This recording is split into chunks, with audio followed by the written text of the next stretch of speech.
page 1710, 1711, 1712, 1713, 1714, 1715, 1716, 1717, 1718, 1719, 1720, 1721, 1722, 1723, 1724, 1725, 1726, 1727, 1728, 1729, page 1730, 1731, 1732, 1733, 1734, 1735, 1736, 1737, 1738, 1739, 1740, page 1741, 1742, 1743, 1744, 1745, 1746, 1747, 1748, 1749, page 1750, 1751, 1752, 1753, 1754, 1755, 1756, 1757, 1758, 1759, page 1760, 1761, 1762, 1763, 1764, 1765, 1766, 1767, 1768, 1769, page 1770, 1771, 1772, 1773, 1774, 1775, 1776, 1777, 1778, 1779, page 1780, 1781, 1782, 1783, 1784, 1785, 1786, 1787, 1788, 1789, page 1790, 1791, 1792, 1793, 1794, 1795, 1796, 1797, 1798, 1799, page 1800, 1801, 1802, 1803, 1804, 1805, 1806, 1807, 1808, 1809, 1810, page 1811, 1812, 1813, 1814, 1815, 1816, 1817. Distinguished Senator Deji Biyo Barakoma.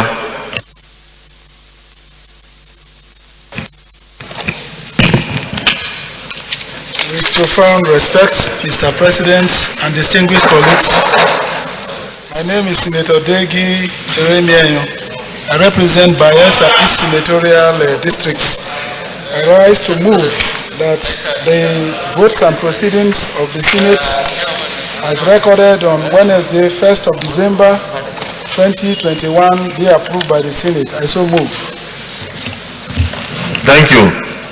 Distinguished Senator BK Amos, Gombe South. Thank you, Mr. President, distinguished colleagues. My name is Senator B.K. Amos. I represent the good people of Gombe South. I rise to move. I rise to second that the vote on proceedings of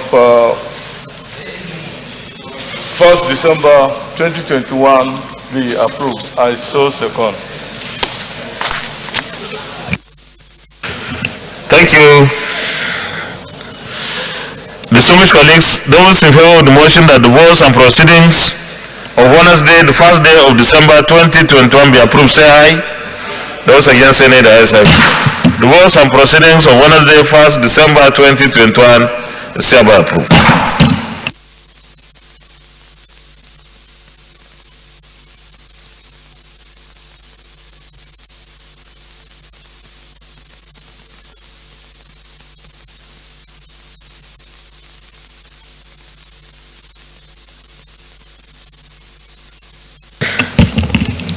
Letter from Mr. President.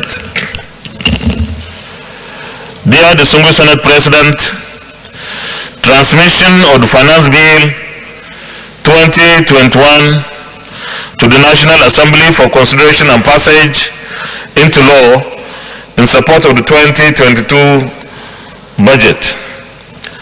Pursuant to sections 58 and 59 of the Constitution of the Federal Republic of Nigeria 1999 as amended, I formally request that the Finance Bill 2021 be considered by the Senate for passage into law. The Finance Bill 2021 seeks to support the implementation of the 2022 Federal Budget of Economic Growth and Sustainability by proposing key reforms to specific taxation, customs, excise, fiscal and other relevant laws. Specifically, this bill provides for A, enhanced domestic revenue mobilization efforts to increase tax and non-tax revenues. B, tax administration and legislative drafting reforms, particularly to support the ongoing automation reforms by the Federal Inland Revenue Service, FRS. C, accelerate international taxation reforms to enhance the taxation of non-resident individuals and companies that nevertheless drive profits from Nigeria. D, implement financial sector reforms to support ongoing capital market reforms relating to securities lending transactions, real estate investment trusts, unit trust schemes, and the recapitalization of insurance companies. And E, prioritize critical public financial management reforms regarding the FRS vital role in coordinating tax administration as well as the enforcement of key fiscal rules under the 1999 Constitution, Finance Control and Management Act, and other relevant laws. And 3, I trust that this bill will be favorably considered by the National Assembly for passage into law so that it may provide fiscal support necessary for the implementation of the 2022 federal budget. Please accept, distinguished Senate President, the assurances of my highest consideration. Yours sincerely, Muhammadu Buhari.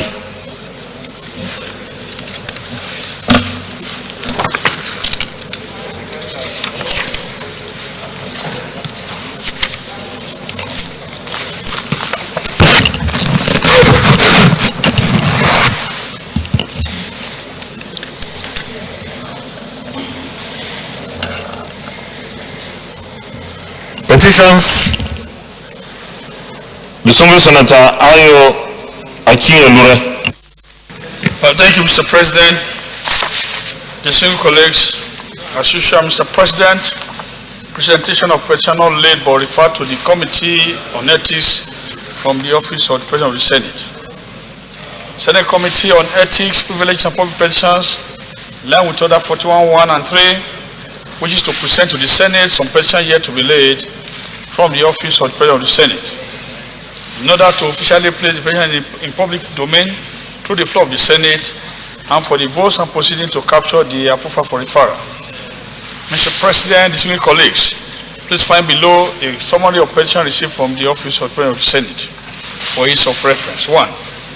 Akpo Solomon, Njorere and Adewale O. Ezioba, on behalf of Nigerian National Shipping Line Limited, Pensioners Welfare Association, responded Director General Pension Transitional Arrangement Directorate, PTAD.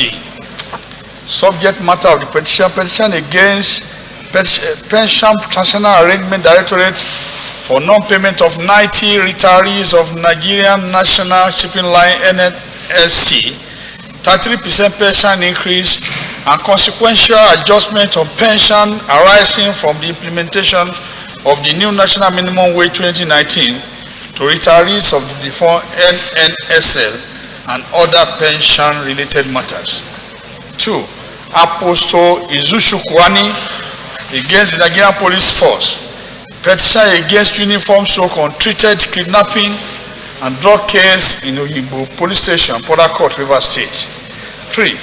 Moses Ekpo and Bright Okpon on behalf of Oil and Gas Field Development, Akwa Ibom State, against Netco Jubob Pivot Consortium.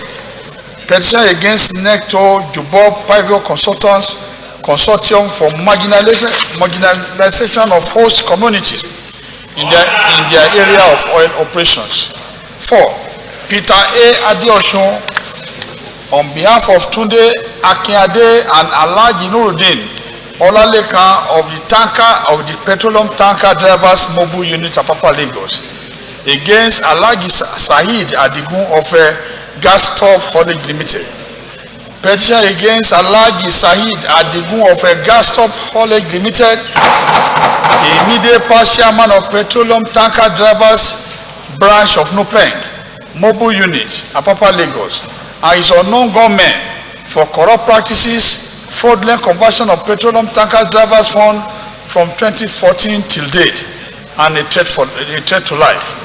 And finally, Mr. President, number 5, M.O. Babalola on behalf of His Royal Majesty Oba Assis Badedabiu Ishola Asiwaju Onikotun of Ikotun land against security agencies in Ikotun and Alimosho local government area of Lagos State. Petition against all the security agencies in Ikotun and Alimosho local government area of Lagos State. Mr. President, distinguished colleagues, to the best of my knowledge, none of the petitioners is seeking judicial remedy. I therefore move, Mr. President, to seek the indulgence of the Senate to lay the above before the Senate for official referral to the committee for further legislative action. I so move, Mr. President. Is any of the petitioners seeking any judicial remedy? None of them is seeking judicial. You may let the petitions, please.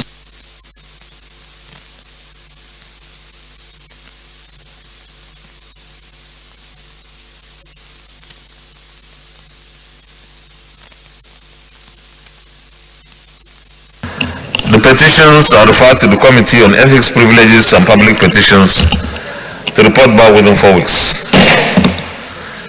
Any more petitions? Leader of the Senate.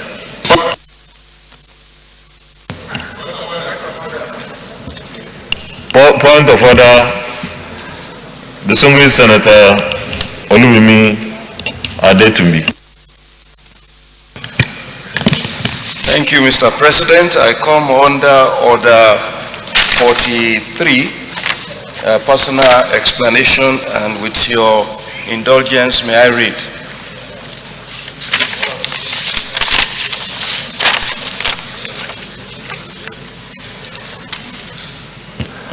Sorry, you are coming under Order 43.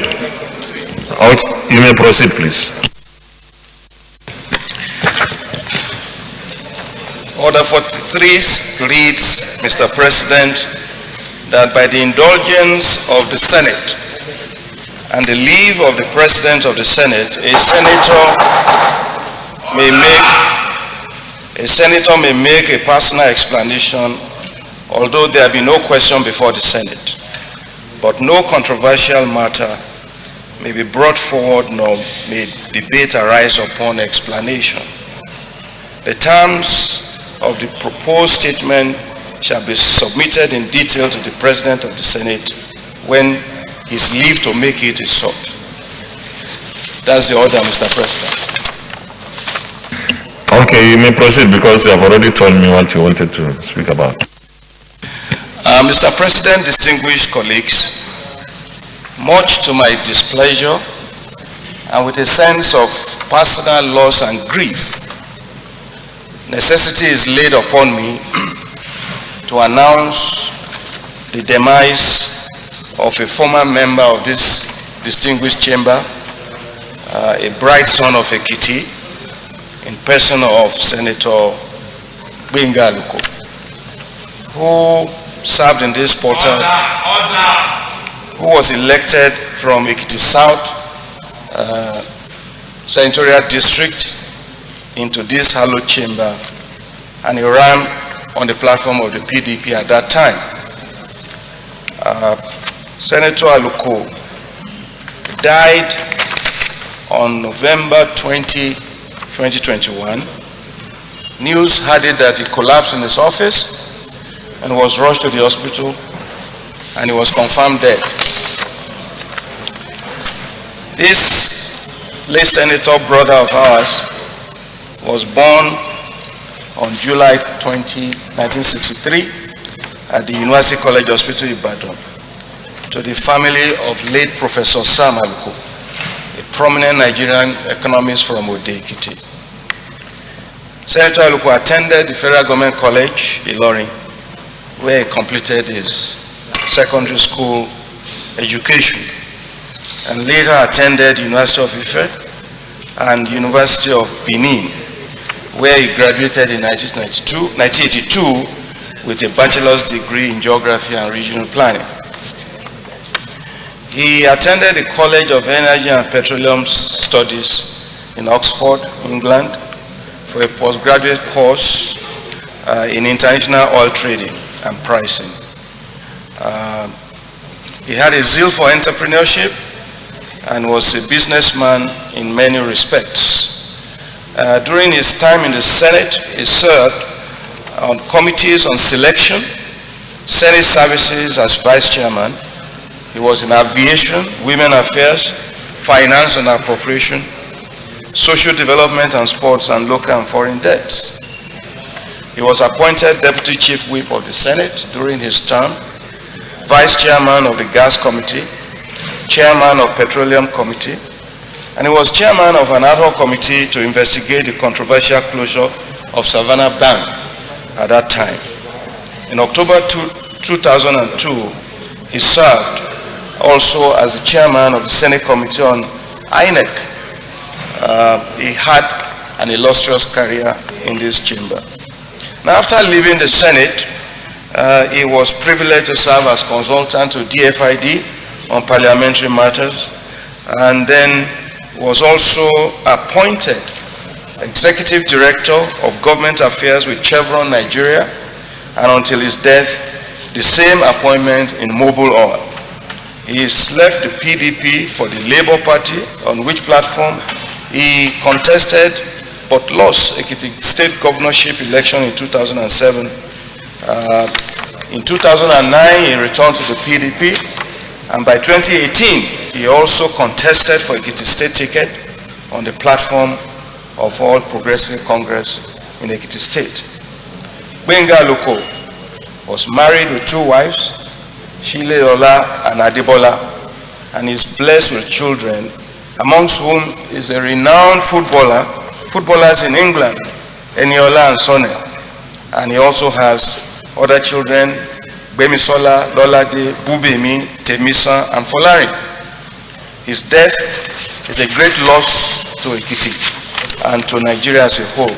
It is therefore on this note that I request for this Senate to grant the permission for a minute silence in memory of a departed colleague. Thank you, Mr. President. Thank you very much, distinguished Senator Adetunbi. Because you have come under order for 3 personal explanation, the issue is not open to debate, and therefore we observe a minute silence in honor of one of our very illustrious sons, a former member of the National Assembly, particularly the Senate. So 1 minute silence, please.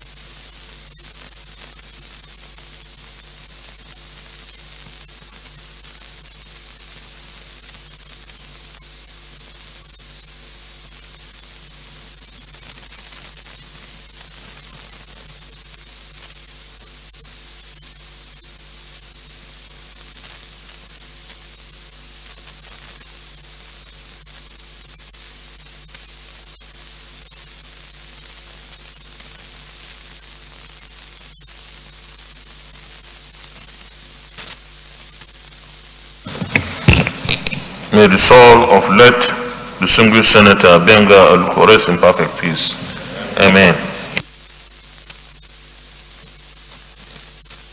Leader of the Senate. Point of order, Senator Degi Biyobarakuma.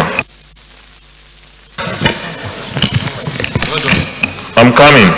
I've recognized someone already.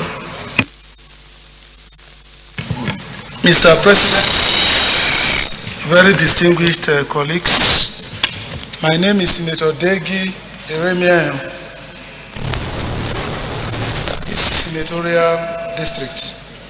Mr. President, I rise to rely on orders 42 and 52 of our standing orders, and by your gracious permission, may I kindly read.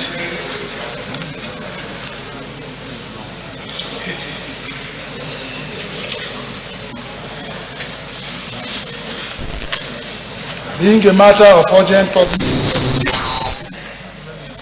the matter for discussion shall, if possible, be referred to the President of the Senate before commencement of the day sitting, and the President of the Senate shall refuse to allow the claim unless he is satisfied that the matter is definite and urgent.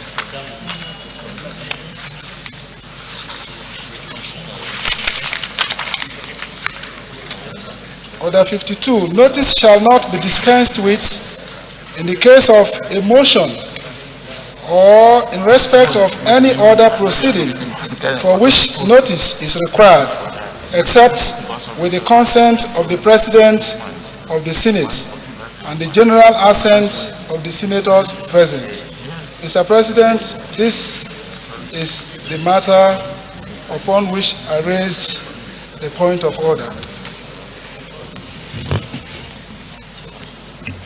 Did he give the synopsis?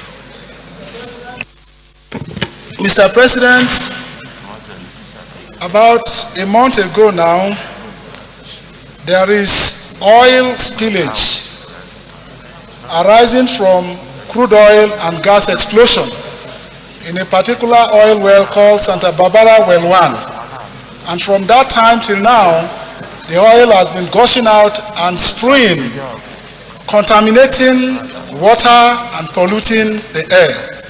The people, the host communities in that environment.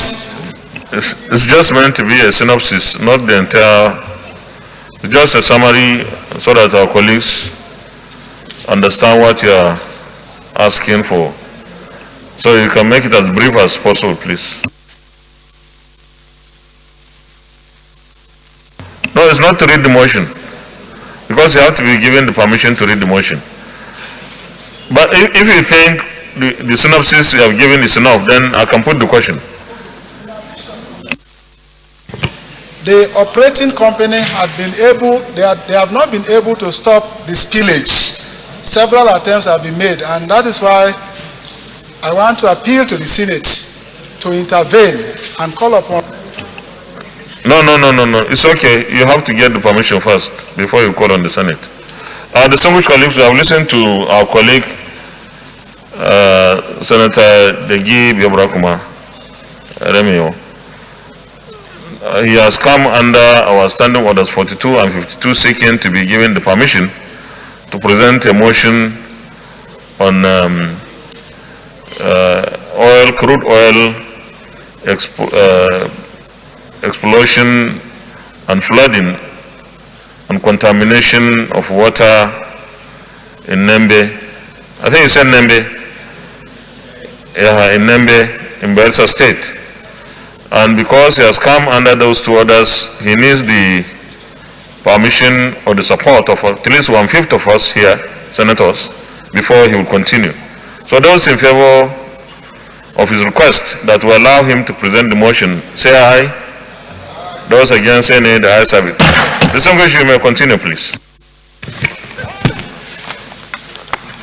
The extremely urgent need to stop the continuous crude oil and gas blowout spill at Santa Barbara Well 1, OML 29, operated by ITO Eastern Exploration, and Production Company Limited in Opunembe local government area of Bayelsa State. Senate notes with concern the continuous gushing and spewing of oil and gas into the waterways and mangrove vegetation of Opunembe area of Bayelsa State from a long-sealed, non-producing but unattended oil well 1, Santa Barbara OML 29, belonging to ITO, Eastern Exploration and Production Company Limited.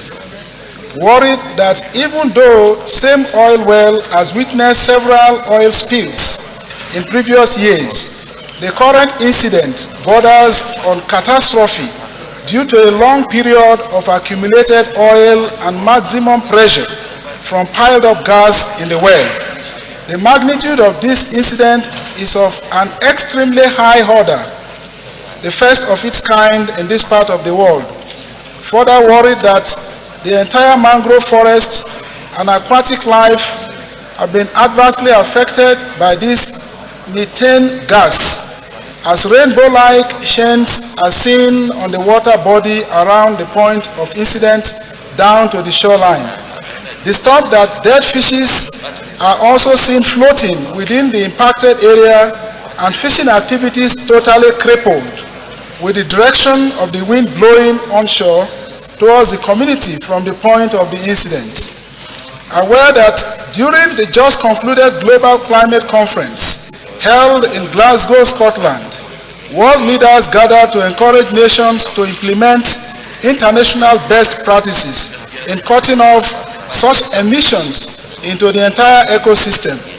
The Nigerian government was well represented by our dear President in our contribution to global climate action.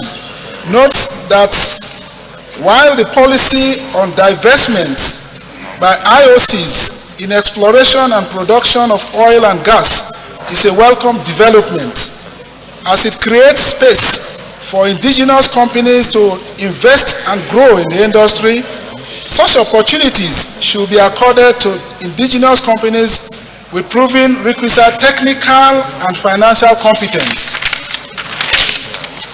Worried that attempts to stop the continuous oil and gas spill by the operators had failed repeatedly for over 1 month running, wasting an estimated over 2 million barrels of hydrocarbon and gas, shows a disappointing appearance of technical incompetence in handling the incident on the part of ITO Eastern Exploration and Production Company of Nigeria Limited. Note that such degree of incompetence is sufficient to attract sanctions such as revocation of the operational license by the regulatory authorities to instill sanity in the oil and gas sector in response to the increased global call for protection of the environment. Notes with deep concern the threat to this incident poses to the health of the people of the host communities, as the air and water have been contaminated, and also the possibility of a fire outbreak from the oil well if this wanton release of oil and methane gas continues unstopped. Accordingly, results as follows. 1. Urge ITO Eastern Exploration and Production Company Limited to urgently seek, explore, and deploy relevant highest level of expertise and technology to stop the spill and prevent the continuous damage to the environment and restore the life support system of the people. 2. Urge the Ministry of Petroleum Resources to revoke the operational license of ITO Eastern Exploration and Production Company Limited if the continuous crude oil spill cannot be stopped by the company. 3. That an environmental impact assessment be conducted to ascertain the extent of damage, ensure internationally acceptable standard of remediation of the environment, and payment of adequate compensation to the affected host communities. And finally, 4. That the National Emergency Management Agency, NEMA, should as a matter of urgency provide relief materials, as this ugly incident has taken a negative toll on the health and well-being of the people of the host communities, which can be declared as a disaster area. Mr. President, distinguished colleagues, I thank you for the opportunity. Distinguished Senator George Thompson Sekibo, Rivers East, CON, JP.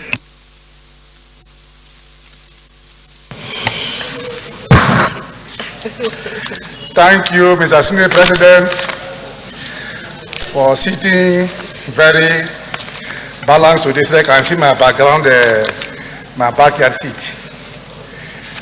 I am Senator George Thompson Sekibo, Commander of the Order of the Niger. Distinguished colleagues, Mr. President, whenever motions of this nature comes up, it pricks me and pricks my mind.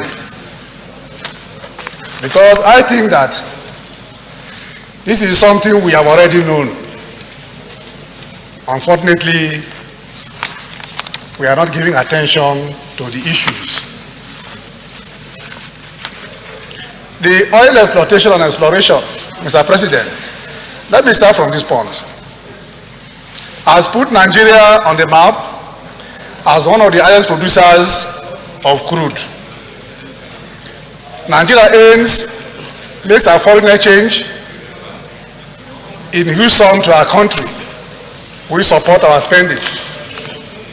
It makes Nigeria very rich, put food on our table, and make us to smile, all of us. Adversely, the environment is continuously being devastated. Economic activities of the areas are destroyed. The pollution affects the people's health, and this adverse health truly causes early death. While we are enjoying the golden egg from the hen, we are not taking care of the hen. Perhaps the hen will also die if it is not well fed. The emotion and the prayers, I agree with him, but it is not the emotion and the prayers. Now, this is only one area he's talking about, but if you go to virtually every state in the Niger Delta region, there is pollution virtually on every day. Every day. The people, economic activities have completely stopped. The environment is devastated. The land, the air, the water are completely destroyed. If you go to my community in Rivers State and sleep and wake up the next day, put your hand in your nostril and bring it out, it will be dark and black and dark. Mr. President, that is what we go through. We breathe in that bad air. Now, why will somebody who has an oil well just lock it, cap it, and keep, and it's not overflows and it's disturbing the people? Are we supposed to tell him in his own business to do the right thing? This is only one person, but it has been so in many of the areas. Mr. President, I am thinking that the Senate has much more than just asking somebody to go and either repair or to go and check his oil well or other oil majors to go and check their. We have gone beyond that level. We have come to the level of taking a holistic study of the devastation of the environment, the total environment, and see how Nigeria can salvage those of us from that area, from that fund. I am sure many of you wouldn't be happy that we went back home. Those of us from the Niger Delta region or South region went back home, and then one day we sleep and we didn't wake up, all of us. Then we come here and say, let's rise up for 1 minute silence for all of them. And then we join, and that may be the end. And that may be the end of the story. So, Mr. President, for me, let this Senate take a decisive decision on what to do so that we can curb the excesses of this pollution everywhere. They are just there. We will talk about so many of the where the first oil well was discovered and abandoned since this day, and that one has been a problem. Please, you may round up now. Round up. I'm rounding up. But I think Mr. Senior President should give a strong voice to see how we can take a real remedial solution, to the pollution in the area, and also remedy the land that have been badly polluted. Thank you. So I second the motion. Thank you, Mr. Senior President. Distinguished colleagues, let's go to the prayers. Prayer 1. Urge ITEO, Eastern Exploration and Production Company, Nigeria Limited, to urgently seek, explore, and deploy relevant highest level of expertise and technology to stop the spill and prevent the continuous damage to the environment and restore the life support system of the people. Those in favor of prayer 1 say aye. Those against saying it, I say. Prayer 2. Urge the Ministry of Petroleum Resources to revoke the operation license of ITEO, Eastern Exploration and Production Company Limited, if the continuous crude oil spill cannot be stopped by the company. Just before then, Senator Degi, I imagine that we have NOSDRA, we have so many agencies of government that are supposed to be monitoring this kind of thing, and I don't know whether there are no appropriate sanctions other than just revoking the license when there is an explosion or something like that. Do we have any provision in the law for penalty or something? Yes, Mr. President, there are, but in this particular situation, it's unprecedented, and even NOSDRA is unable to get to the site of the incident for fear that they could be killed.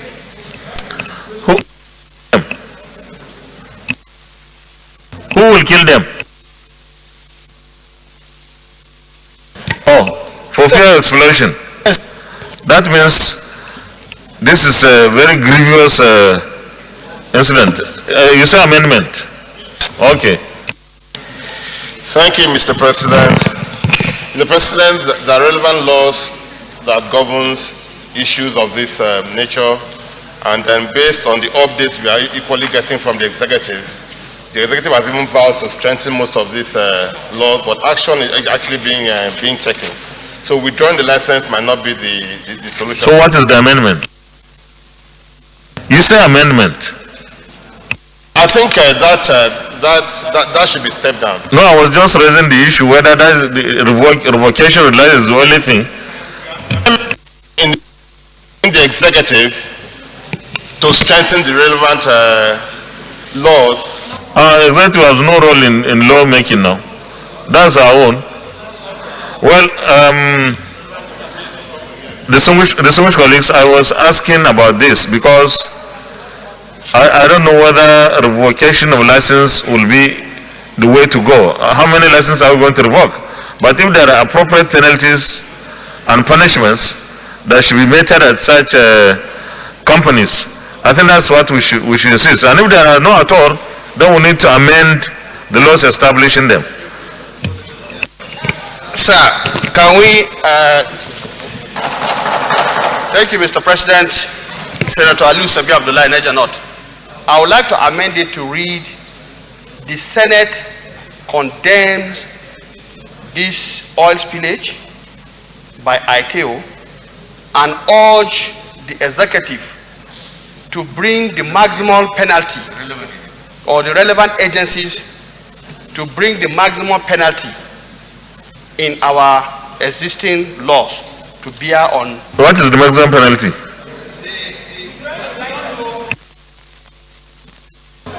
No.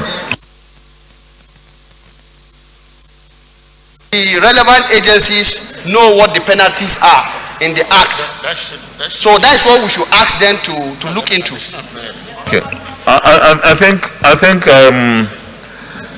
why we are insisting on getting this right is because this is very, very central to this incident. There must be penalties for oil companies that are involved in this kind of situation. And if the ultimate penalty, if the ultimate maximum penalty is to revoke the license, so be it. But we shouldn't just go and say revoke the decision. So I need a seconder to the amendment by Senator Sabi Ali Abdullahi. Senator Gobir, Ibrahim Gobir. Your Excellency, distinguished colleagues, my name is Ibrahim Abdullahi Gobir from Sokoto East. I second the motion presented by Sabi. So I so second. Deputy Chief Whip, your motion has been seconded for the amendment. Those in favor of prayer 2 as amended, say aye. Those against say nay. The ayes have it. Please, you write it and give it to the Secretariat. Prayer 3, that an environmental impact assessment be conducted to ascertain the extent of damage, ensure internationally acceptable standard of remediation of the environment, and payment of adequate compensations to the affected host communities.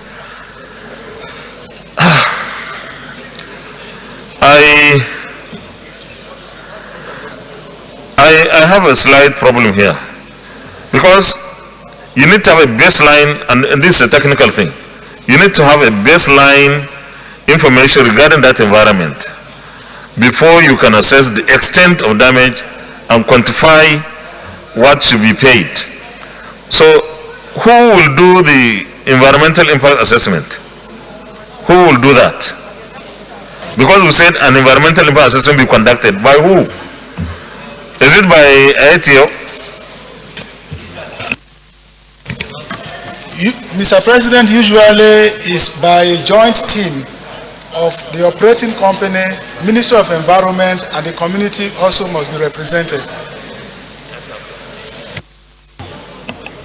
Who does it? You say No, it's a joint team of the operating company itself, Ministry of Environment, Ministry of Environment, of course, NOSRA, regulatory agencies, and the host communities affected are also represented in that team. okay. So we have to be explicit, because if you say carry out an environmental impact assessment,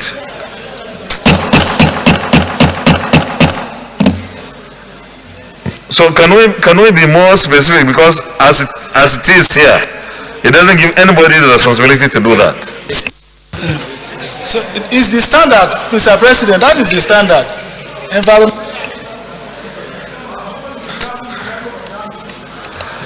Okay. Distinguished Barakuma, let me. I don't think it's the standard, because the standard for EIA is for the agency that is supposed to carry out the EIA to do it, and then call stakeholders to look into the report. So I don't think if you involve the oil company that is now alleged to have done this thing to be part of it, anything will come out of it. Thank you, Mr. President. Mr. President, EIA is a fundamental prerequisite requirement that must be done before you even start exploration. So that EIA had covered in case of environmental degradation. This will be the impact. This will be the impact. So I think we can save ourselves the trouble as the Senate by directing the maybe Committee on Environment and Committee on Upstream to visit and then make appropriate recommendations. So we save ourselves. So I think so. Leader of the Senate. Mr. President, my highly respected and distinguished colleague, I want an amendment to this prayer. I want an amendment to this prayer. And there I say,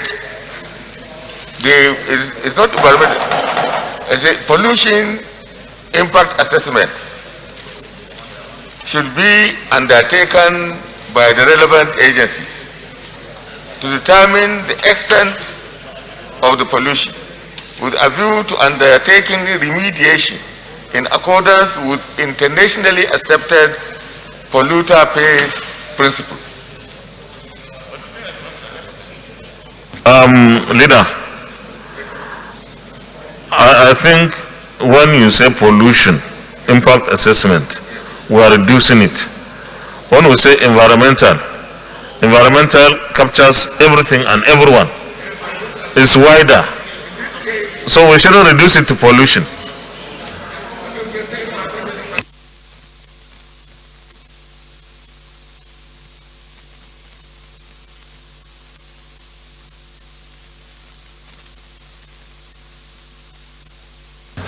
Can we give a little bit? Can we give a little bit of time frame? Because this is something that is affecting communities, and if we just, yeah, we need to 90 days.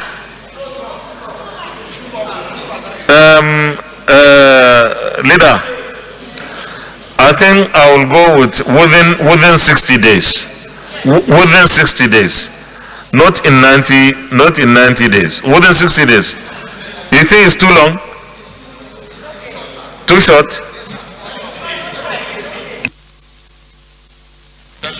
Sir, distinguished colleagues, I want us to understand one thing. If you look at the nature of what you want people to do, impact assessment in this case will involve taking samples and doing some tests over time frame.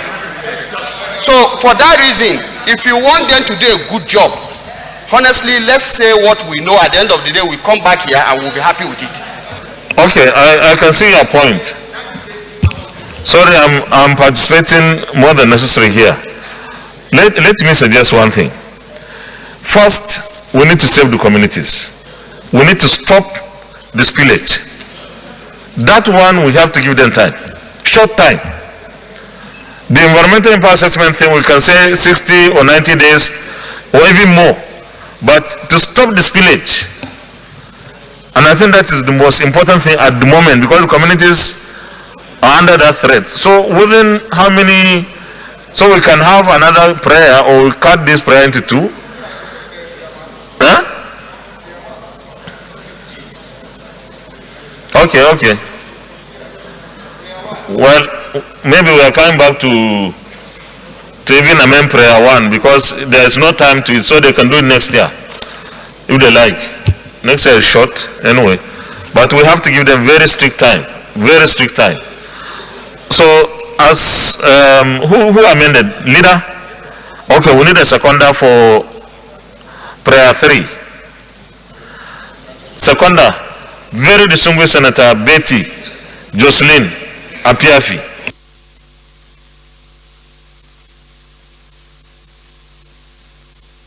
Pollution.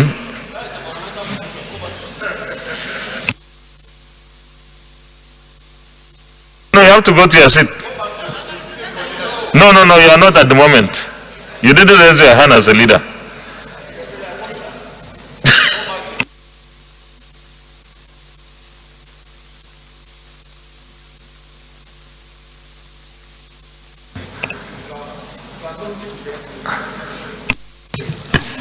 Mr. President. You can now second the amendment.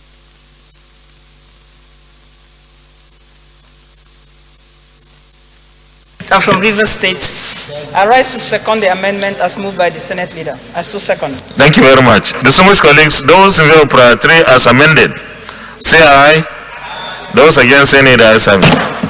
Prayer 4, that the National Emergency Management Agency, NEMA, should as a matter of urgency provide relief materials, as this ugly incident has taken a negative toll on the health and well-being of the people of the host communities, which can be declared as a disaster area. Again, there is a problem here. Why wouldn't ITO also do something to the community? Why is it only NEMA? They have no responsibility at all to the people? How can he be so sure? He is the one representing them. Senator Biabrakuma. Mr. President, I was reliably informed that the company did something by providing rice and beans, and I was also reliably informed that when the community shared the food items, individuals got 2 cups of rice, 3 cups of rice, just like that. So what they provided was grossly inadequate. Okay, so we leave it that NEMA comes in. No, he already said Etio has supplied something. No, NEMA should provide water as well. So those in favor of prayer 4, say aye. Those against any the ayes have it. Let me commend Senator Degi Eremeo Biobrokuma for bringing this motion. And I feel very sad that an oil company, an indigenous oil company for that matter, I guess it's indigenous, would be involved in this kind of incident and yet not being able to show any capacity. We as a country, we want to promote our local content, our indigenous oil companies to participate in this industry. But we are going to insist, whether it is an indigenous oil company or international oil company, that the companies must be responsible to the communities and to us as a nation, because this is devastation of the lives and ecosystems in that part of the country. And I believe that this particular case should be made to be an example of what government and its agencies can do, not only to remedy, to force the alleged culprit to remedy the environment, but also to penalize the oil company for devastating the lives of the people in that area, in Nembe. Thank you very much, distinguished Leader of the Senate. Distinguished Senator Ike Ikoramadu. Thank you, Mr. President. Very distinguished colleagues. I come under orders 42 and 52. Mr. President, is in respect of the unfortunate and unjustified inclusion of Nigeria in the red list of the UK COVID protocol. Mr. President, I come under 42 because it's a matter of national importance and urgent, and I also come under 52 to seek your indulgence of this Senate to take it immediately. Unless Mr. President direct otherwise, I would like to deem those sections as read so that I can make progress. You may go ahead. Thank you, Mr. President.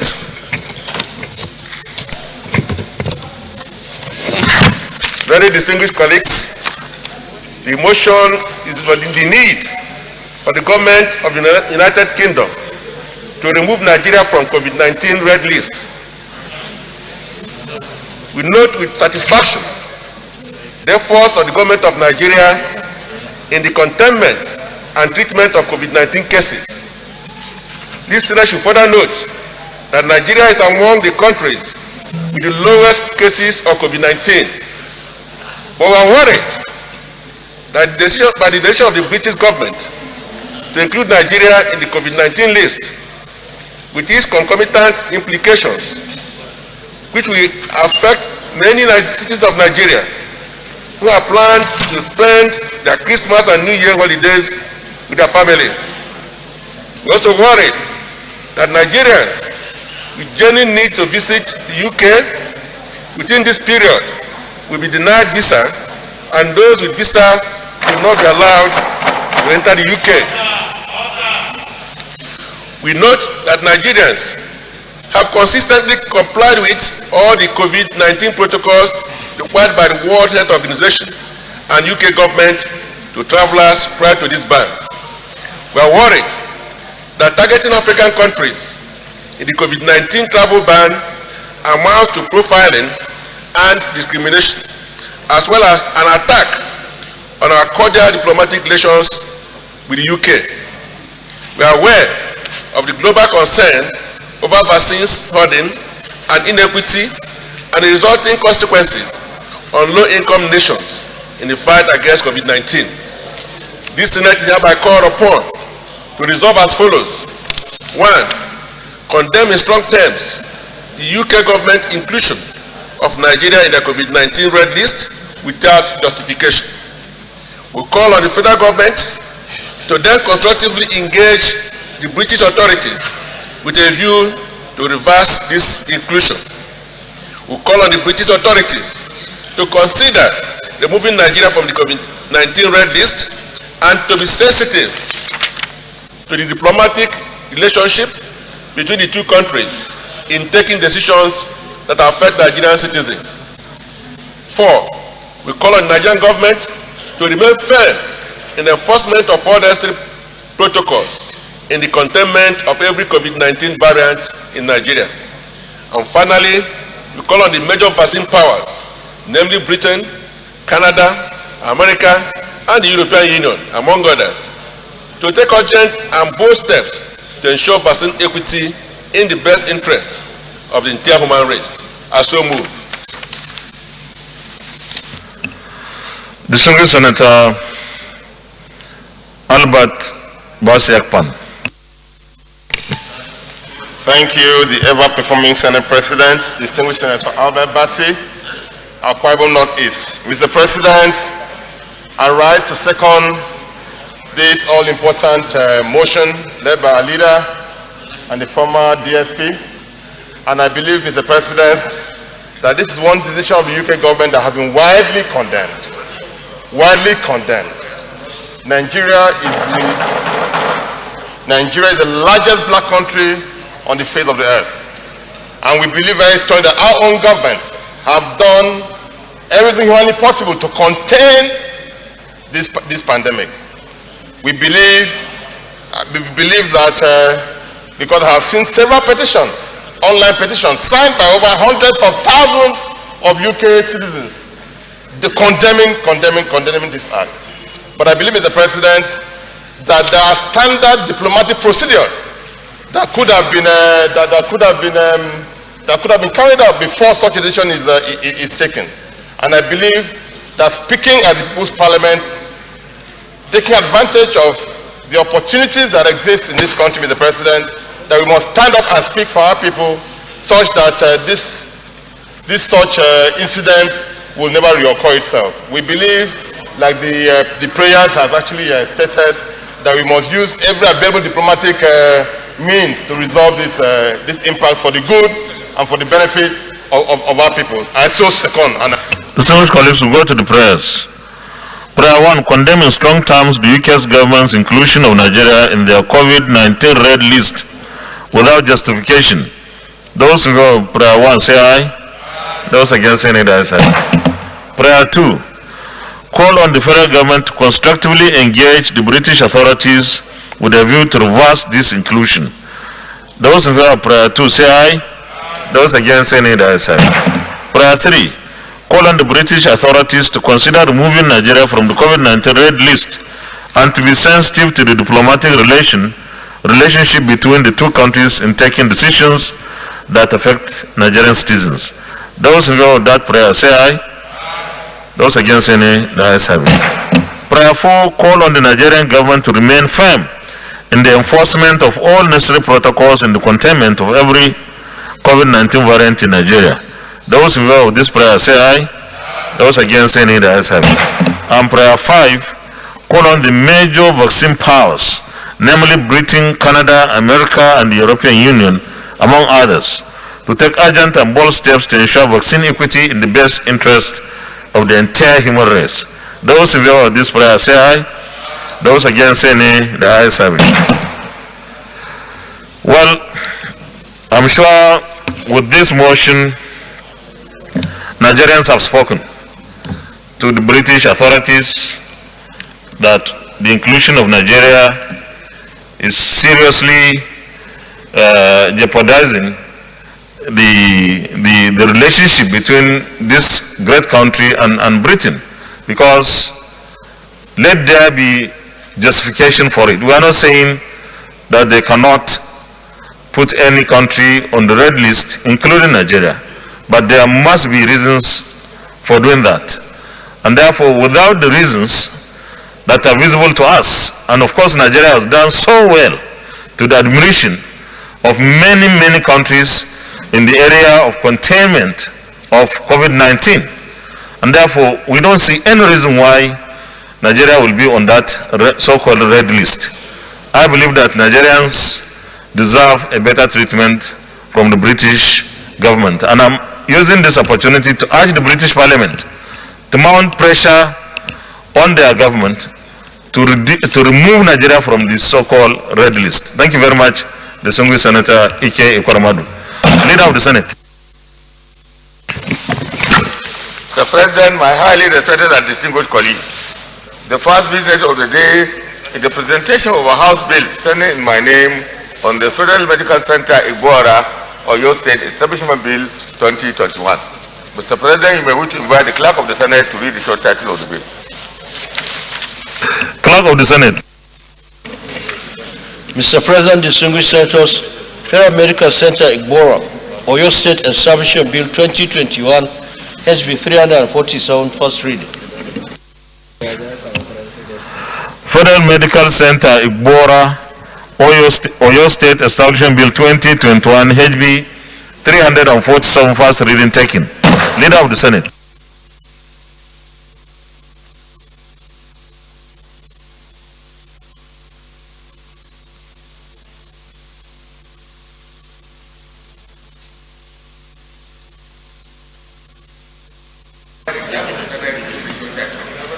Clerk of the Senate. Mr. President, distinguished senators, Nigerian Institute of Chartered Foresters Bill 2021, HB 801, first reading. Nigerian Institute of Chartered Foresters Bill 2021, HB 801, first reading taken. Leader of the Senate.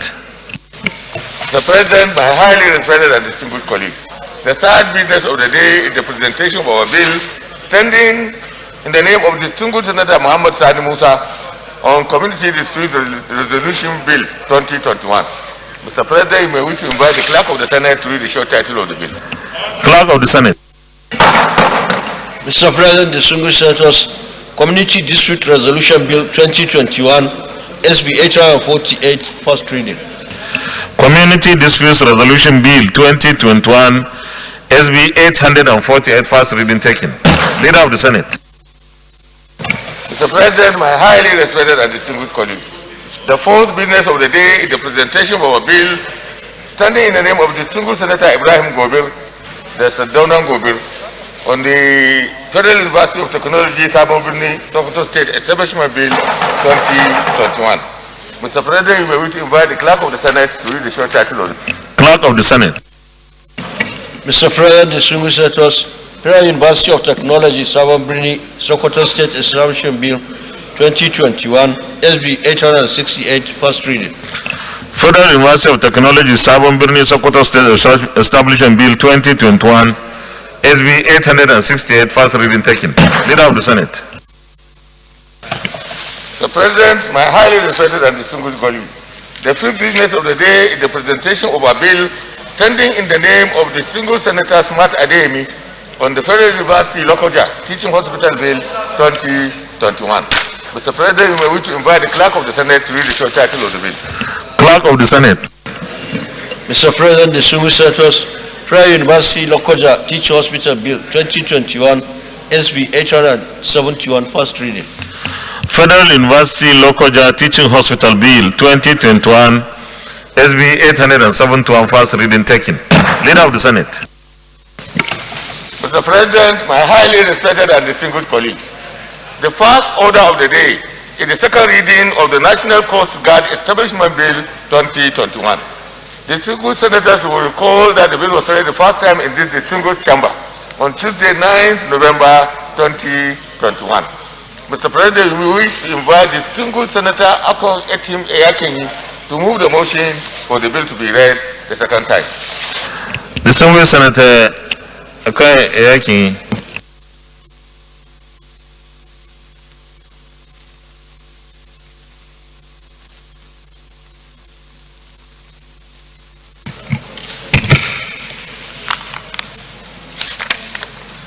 Thank you, Mr. President. I'm distinguished Senator Akoni Yaranyi, representing Akwa Ibom South Senatorial District. Mr. President, distinguished colleagues, I am delighted with the opportunity to lead the debate on the bill for an act to establish the Nigerian Coast Guard. Please recall that the bill was read for the first time in this hallowed chamber on Tuesday, 9th of December 2021. This bill chiefly seeks the establishment of a specialized security outfit to protect and secure our maritime assets and coastal waters. The need for improved maritime security.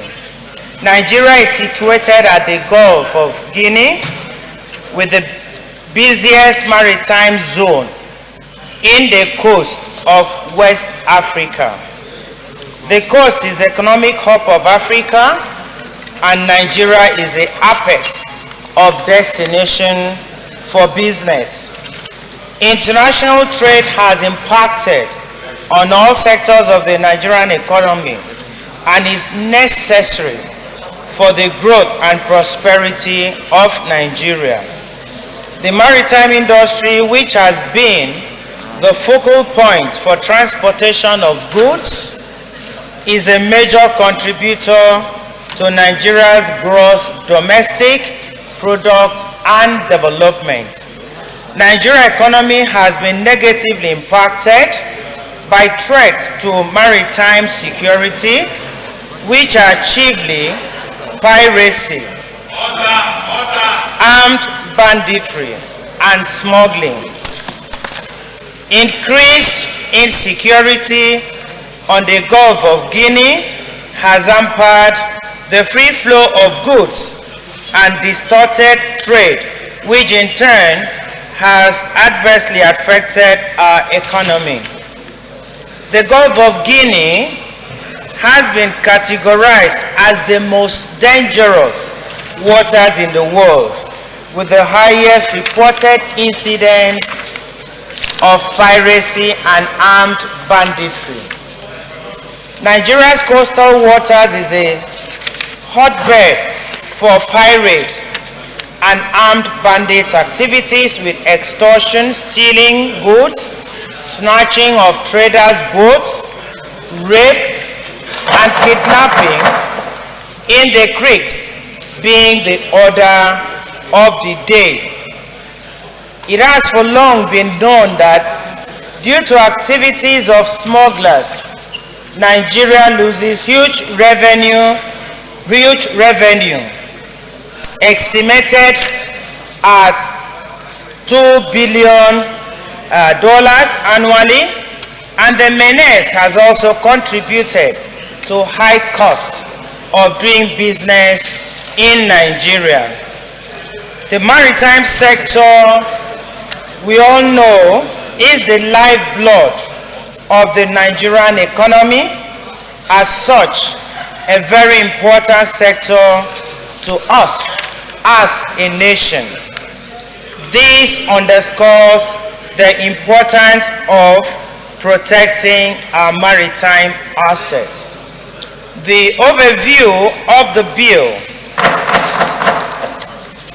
Mr. President, distinguished colleagues, this bill essentially seeks to provide for the establishment of the Nigerian Coast Guard, a specialized maritime security force for ensuring the security and protection of lives and properties in the maritime zone, in collaboration with the Nigerian Navy and other relevant security agencies in intelligence gathering. The functions of the Coast Guard shall be: 1. Enforcement of laws and regulations on Nigeria's coastal and internal waters as provided for under the Suppression of Piracy and Maritime Offences Act. 2. Prevention of piracy, banditry, detection of crime, and generally the preservation of life and properties on Nigeria's coastal and maritime zone. 3. Rescuing of cargo and vessels in the event of marine accident and other natural calamity. 4. Carrying out investigation into the cause of the marine accident. 5. Such other things that may be assigned to the Coast Guard from time to time by the President of the Federal Republic of Nigeria. For the purposes of carrying out its functions, the Coast Guard shall maintain an armed squad which shall be entitled to bear firearms. The Nigerian Coast Guard shall police the maritime zone and Nigeria's coastal waters to ensure peace and stability for the good of all. This outfield shall be distinct and separate from the Nigerian Navy, but will work in collaboration with the Nigerian Navy and other security agencies for the protection of the maritime zone. The bill has 8 parts and 29 clauses, including the interpretation and short title. The scheduled page contains details on the rank of officers of the Coast Guard as listed here. Mr. President, dear amiable colleagues, Nigerian Coast Guard shall have a board for policy formulation and administered by a marshal commandant who shall be responsible for the day-to-day running of the organization, ably assisted by deputy commandants. The Nigerian Coast Guard shall be funded by the Maritime Security Fund established by Suppression of Piracy and Maritime Offences Act 2019 and domicile with the Nigerian Maritime Administration and Safety Agency. Conclusion. Mr. President, distinguished colleagues, it is imperative for us to set up a maritime security outfit. A proficient and efficient security outfit is paramount for the protection of the maritime zone, which is necessary for the prosperity of our country. There is Coast Guard outfit in almost every country in the world with a coastline. That's about 54 nations.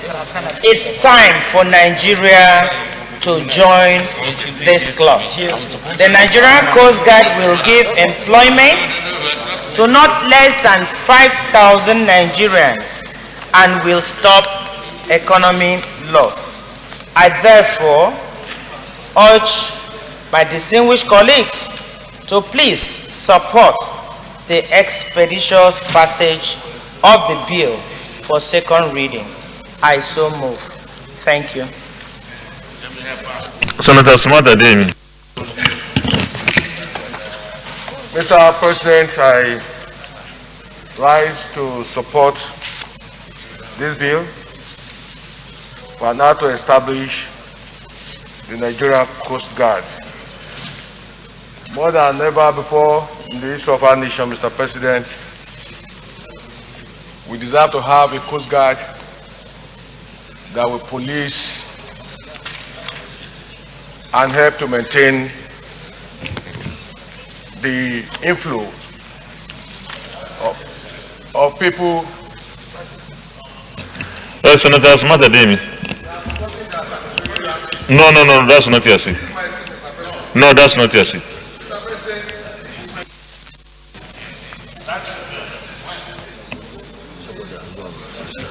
Huh? Chief, we should have informed us that Senator Smata Demi has been moved to that. Is that your new seat? Okay. The Songo Senator Comrade Smata Demi, continue.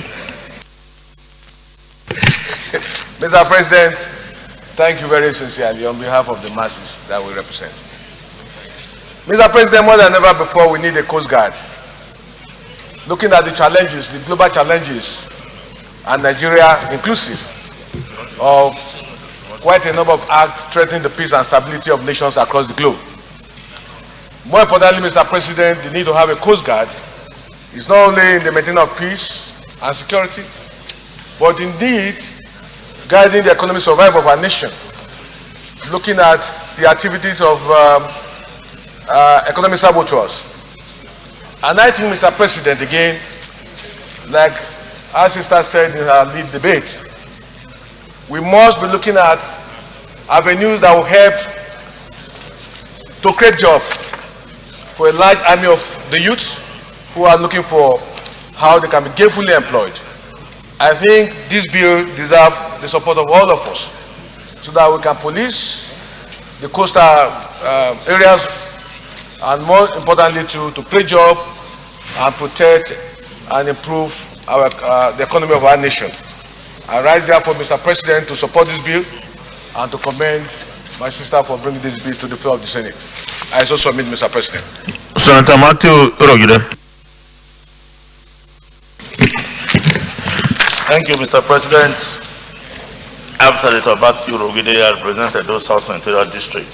Mr. President, my very distinguished colleagues, I rise to lend my voice in supporting this bill as moved by Senator Akon.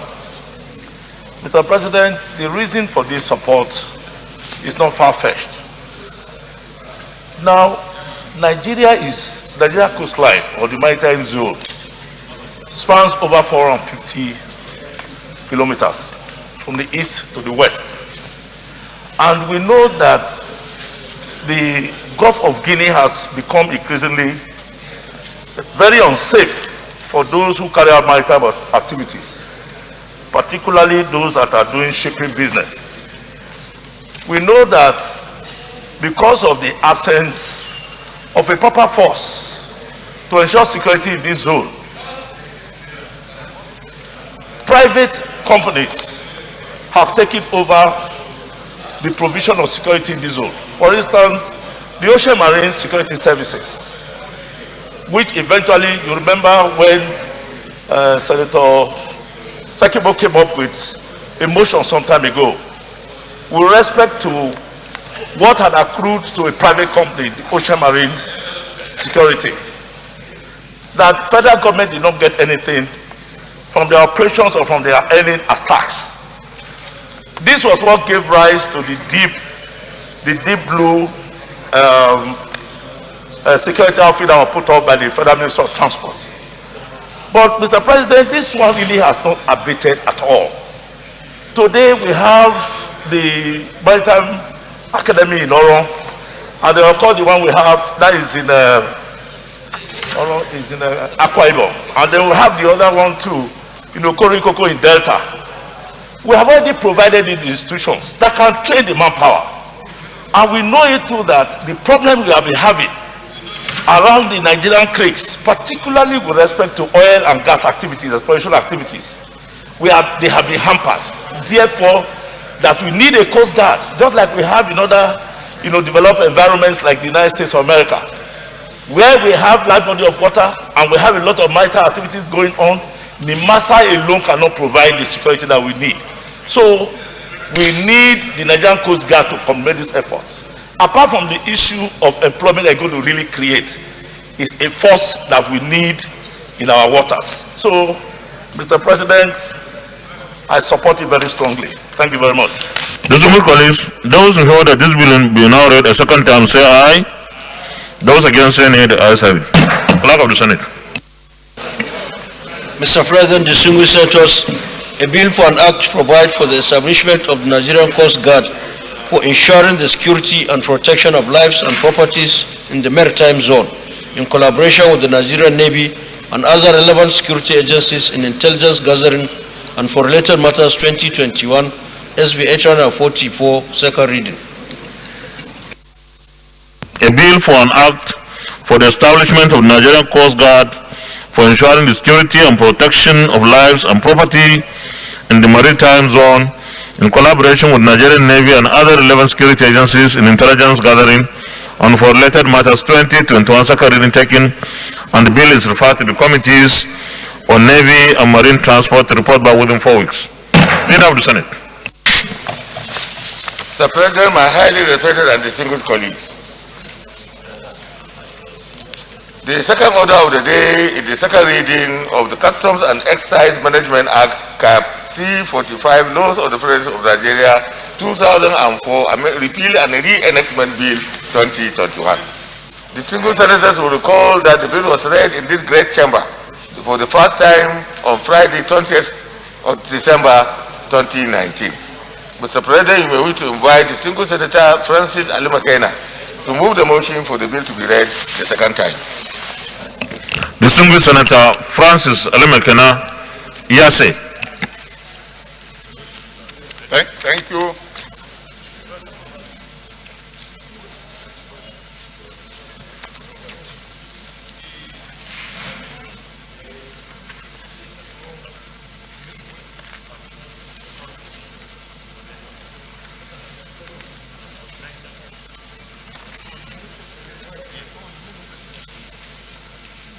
Mr. President, distinguished colleagues, my name is Senator Francis Ali Makena, representing the good people of Edo North. Mr. President, distinguished colleagues, permit me to lead this debate on the general principles of this important bill, which seek to repeal the Custom and Excise Management Act, Cap C-45, Law of the Federation of Nigeria, and to enact an act to establish the Nigeria Customs Service 2021. This bill was read the first time in this chamber on Wednesday, 29 January 2020. Mr. President, distinguished colleagues, Customs administration is globally recognized as a key indicator for driving economic growth and trade facilitation between countries. Our dear country, Nigeria, has experienced many changes in government. Many regimes have come with different laws and political focus without changes in customs administration. The Nigeria Customs Service, NSC, is arguably one of the oldest institutions of government in this country, with the history spanning as far as 1891. As one of the frontline organizations that contribute to the national security and economic growth of this country, of law regulating it should be up to date.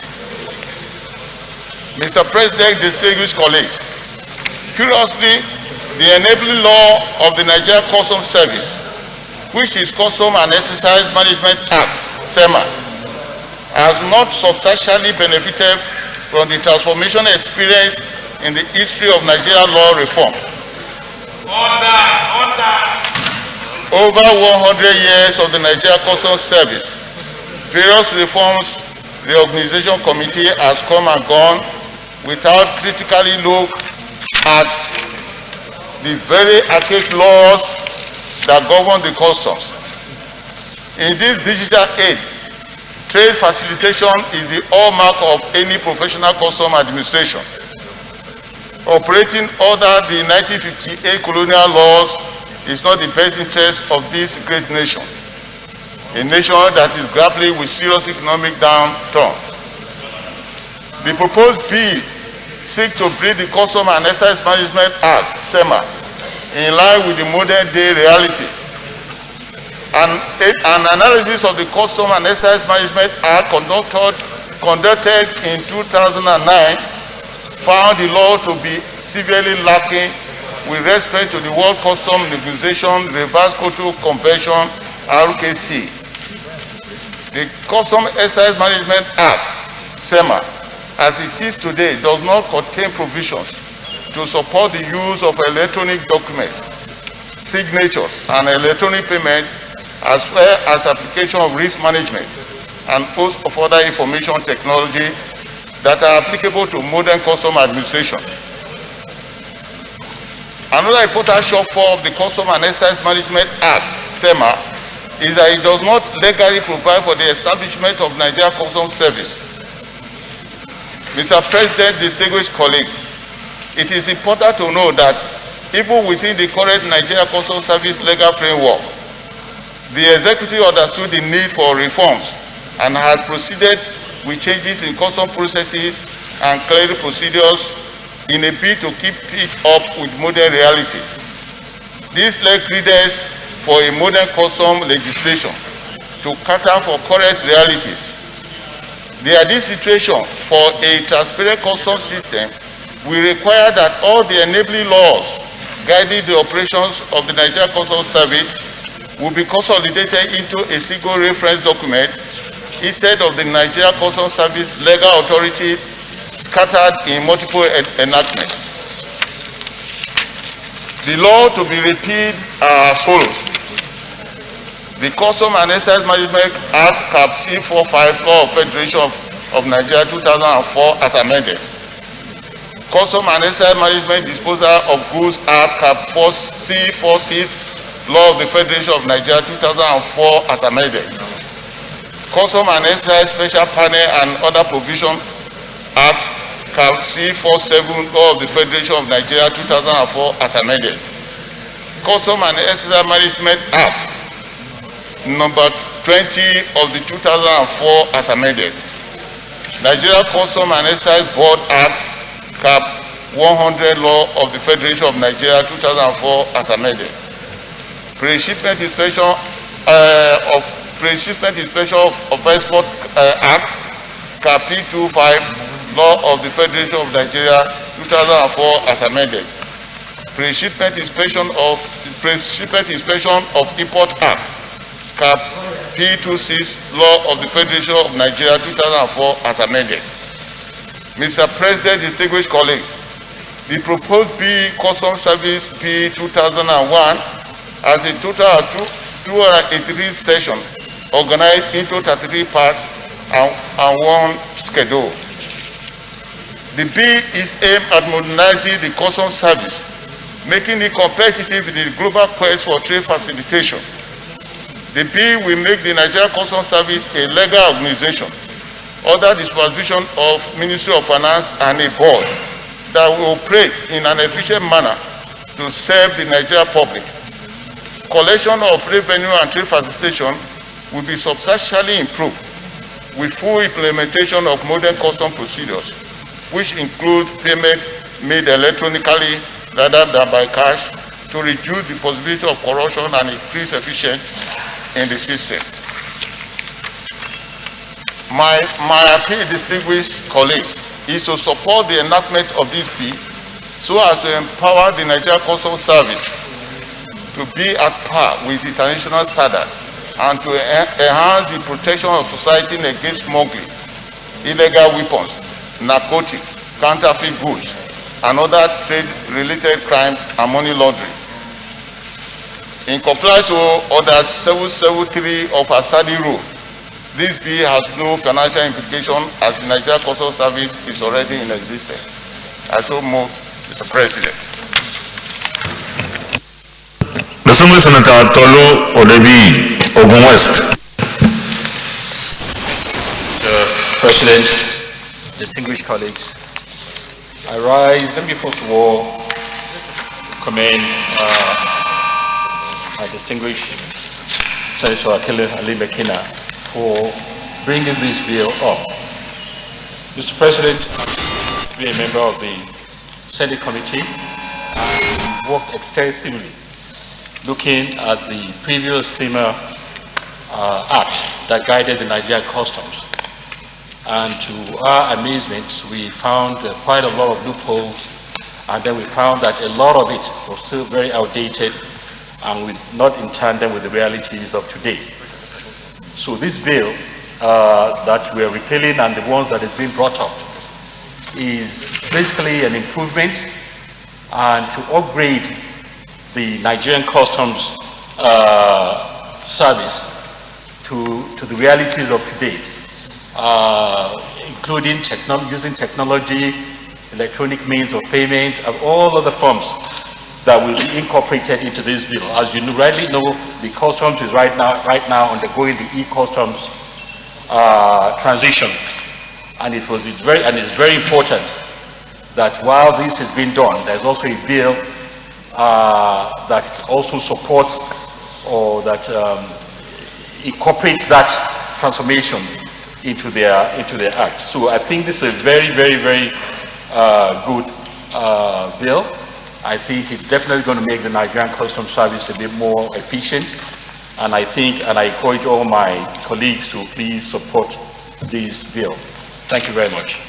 Those in favor that this bill will now read a second time, say aye. Those against, say nay. There is a clerk of the Senate. Mr. President, distinguished senators, a bill for an act to repeal the Customs and Excise Management Act, Cap C412 LFN 2004, and to enact an act to establish the Nigerian Customs Service Act and for related matters 2021, SB 286, second reading. A bill for an act to repeal the Customs and Excise Management Act, Cap C45 laws of the Federation of Nigeria 2004, and to enact an act to establish the Nigeria Customs Service Act and for related matters 2021, second reading taken. And the bill is referred to the Committee on Customs and Excise to report by within 4 weeks. Thank you. Leader of the Senate. Mr. President, my highly respected and distinguished colleagues, the third order of the day is the second reading of the African Union Convention on the Protection and Assistance of Internally Displaced Persons in Africa, Domestication and Enforcement Bill 2021. Distinguished senators will recall that the bill was read the first time in this hallowed chamber on Wednesday, 30th June 2021. Mr. President, you may wish to invite distinguished Senator Frank Chukuma Ibezim to move the motion for the bill to be read the second. Distinguished Senator Frank Chukuma Ibezim, Imo North. Thank you, Mr. President, distinguished colleagues. I am Senator Chukuma Frank Ibezim, representing Imo North. Mr. President, distinguished colleagues, I am delighted for the opportunity to lead the debate on the general principles of the African Union Convention for the Protection and Assistance of Internally Displaced Persons in Africa, Domestication and Enforcement Bill 2021. You will recall that the first reading of this bill took place on Wednesday, 30th June 2021. The bill essentially seeks to domesticate and provide a robust legal and institutional framework for the implementation of the African Union Convention for the Protection and Assistance of Internally Displaced Persons in Africa, Kampala Convention, signed by the Federal Government of Nigeria on October 23rd, 2009, and formally ratified on 17th April 2012. This bill is therefore in compliance with the requirements of Section 12 of the 1999 Constitution of the Federal Republic of Nigeria, as amended, which requires that treaties signed between Nigeria and other countries or international bodies should be first domesticated by an act of the National Assembly, with further ratification by a majority of the Houses of Assembly in the Federation. The primary motivation behind this bill is to put in place an ideal legal framework and mechanism for addressing core IDP issues in the country. The domestication of the Kampala Convention would pave way for a paradigm shift from relief and humanitarian assistance to IDPs, which appears to be the focus of most IDP intervention in Nigeria, to other germane issues pertaining to IDP nationwide, such as prevention, protection, rehabilitation, reintegration and resettlement of survivors, reconstruction of damaged infrastructure, the provision of foundational education and environmental remediation. The latter aspects of IDP's management are not adequately addressed under this existing legal and institutional framework as a result of overlap of statutory responsibilities of poor delineation of mandates. As a result of this, most victims of displacements are left to their fate, and after the relief phase, or even without basic relief assistance. As an empowerment right, education is the primary vehicle by which economically and socially marginalized adults and children can lift themselves out of poverty and obtain means to participate fully in their communities. We are also aware that people uprooted from their homes are even more vulnerable if they cannot read and write. Adult education and functional adult literacy, that is, the ability to apply the skills of reading, writing, and written calculations to the requirements of daily life are crucial for them to be able to realize their rights to education, development, and meaningful participation. Mr. President, distinguished colleagues, IDPs are people who have been forced to flee their homes as a result of human or natural disasters and have not crossed an internationally recognized state border. They differ from refugees in the sense that they are not displaced beyond the boundaries of their countries of origin. The major cause of internal displacement in Nigeria in the last 2 decades include armed conflicts, insurgency in the northeast, farmers/herders clashes, large-scale developmental projects, generalized violence of political or religious nature, human rights violations, flood, and other natural disasters, human-made disasters, etc. As at the end of 2014, Nigeria accounted for at least 1 million of the 38 million IDPs worldwide. Latest figures on displacement in Nigeria compiled by the International Displacement Monitoring Center, IDMC, shows that at the end of 2020, Nigeria contributed about 2.7 IDPs to the world global internal displacement figure of about 55 million, with the figure rising daily, and most of the victims camped in overcrowded IDP camps across the country.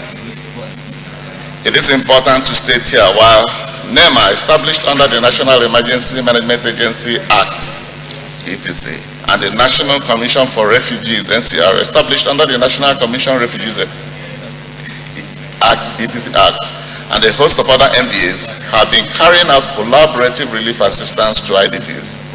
None of these institutions, including those at the state levels, have adequately addressed post-relief aspects of IDPs management, such as prevention, protection, rehabilitation, reintegration and resettlement of survivors, reconstruction of demand infrastructure, and environmental remediation.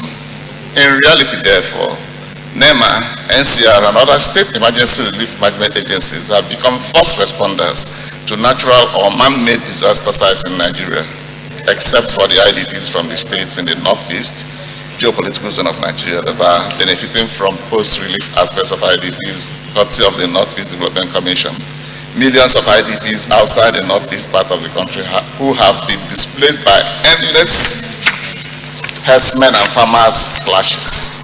Large-scale project situations, land disputes are still without a holistic intervention in terms of rehabilitation and resettlement. It is against this background that a new framework that would holistically deal with core IDP issues from the relief stage to resettlement and reconstruction of damaged infrastructures as contemplated by Nigeria's international obligation under this treaty becomes compelling. The passage of this bill will pave way for an effective mechanism for monitoring the implementation of the convention and future policies pertaining to IDPs in Nigeria. While NEMA will continue to discharge its function as a first responder and a coordinating body for humanitarian assistance to natural/man-made disasters as provided in the Enabling Act, and the NCR will be concentrated on refugee crisis. The mechanism proposed under this bill will complement emergency relief agencies nationwide as it pertains to core IDP issues, especially post-relief phases. Accordingly, Mr. President, distinguished colleagues, this bill has 26 clauses subdivided into 7 parts.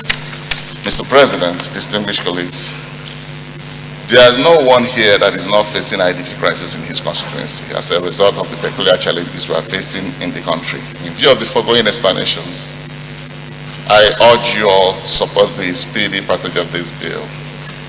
In compliance with Order 77/3 of the Senate Standing Orders 2015 as amended, I wish to declare that this bill has no additional financial implication on the Treasury of the Federation, as it only seeks to maintain domestication of the Kampala Convention as required by Section 12 of the 1999 Constitution of the Federal Republic of Nigeria. Thank you most sincerely for your kind attention. I so move. Distinguished Senator Stephanus D. Giang, Plateau North. Thank you, Mr. President and distinguished colleagues. I remain Senator I.D. Giang, representing the very blessed people of Plateau North.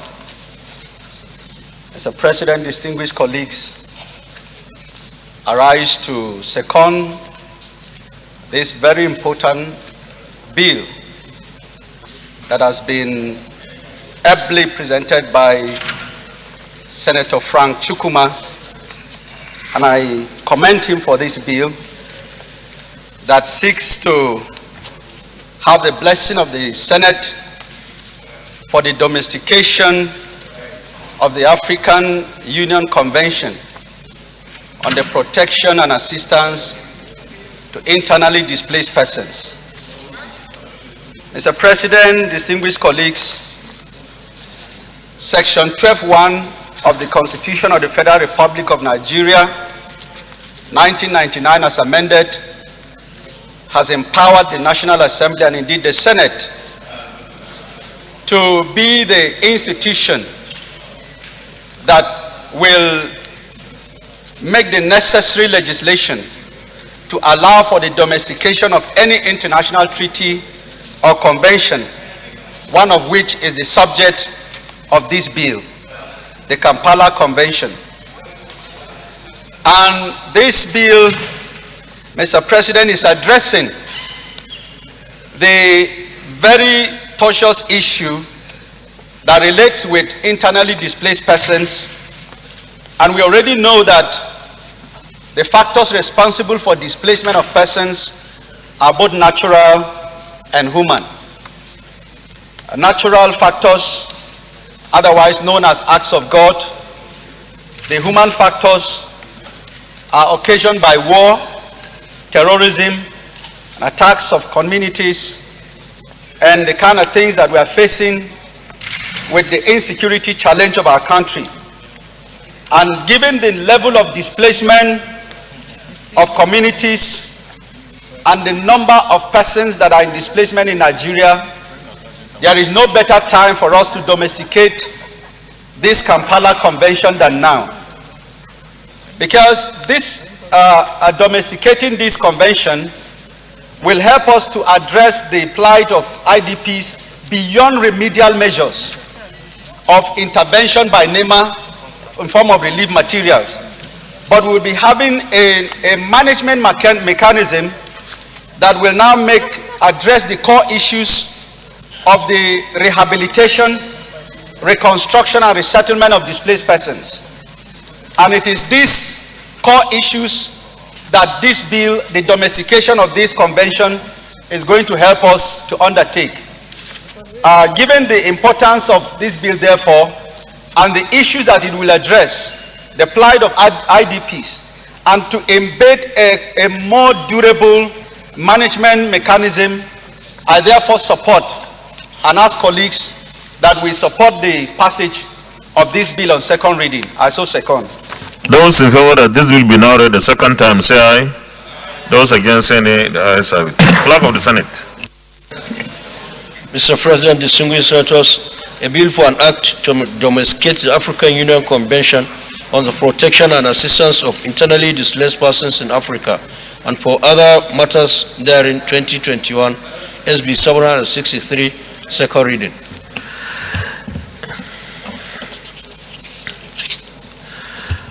A bill for an act to domesticate the African Union Convention on the protection and assistance of internally displaced persons in Africa and for other matters therein 2021 second reading taken. And the bill is referred to the Committee on Judiciary, Human Rights and Legal Matters to report by within 4 weeks. Leader of the Senate.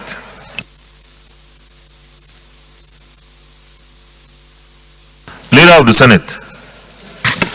Mr. President, my highly respected and distinguished colleagues, the fourth order of the day is the second reading of the Federal University of Science, Technology and Innovation, Agulu, Anambra State Establishment Bill 2021. The Chief Secretaries will recall that the bill was read the first time in this hallowed chamber on Tuesday, 12th October 2021. Mr. President, you may wish to invite distinguished Senator Uche Lilian Ekwonife to move the motion for the bill to be read the second time. Distinguished Senator Uche Lilian Ekwonife Iyom, Anambra Central. Distinguished, I can see some red caps there. I don't know. Are they supporting you or what? Okay, go ahead.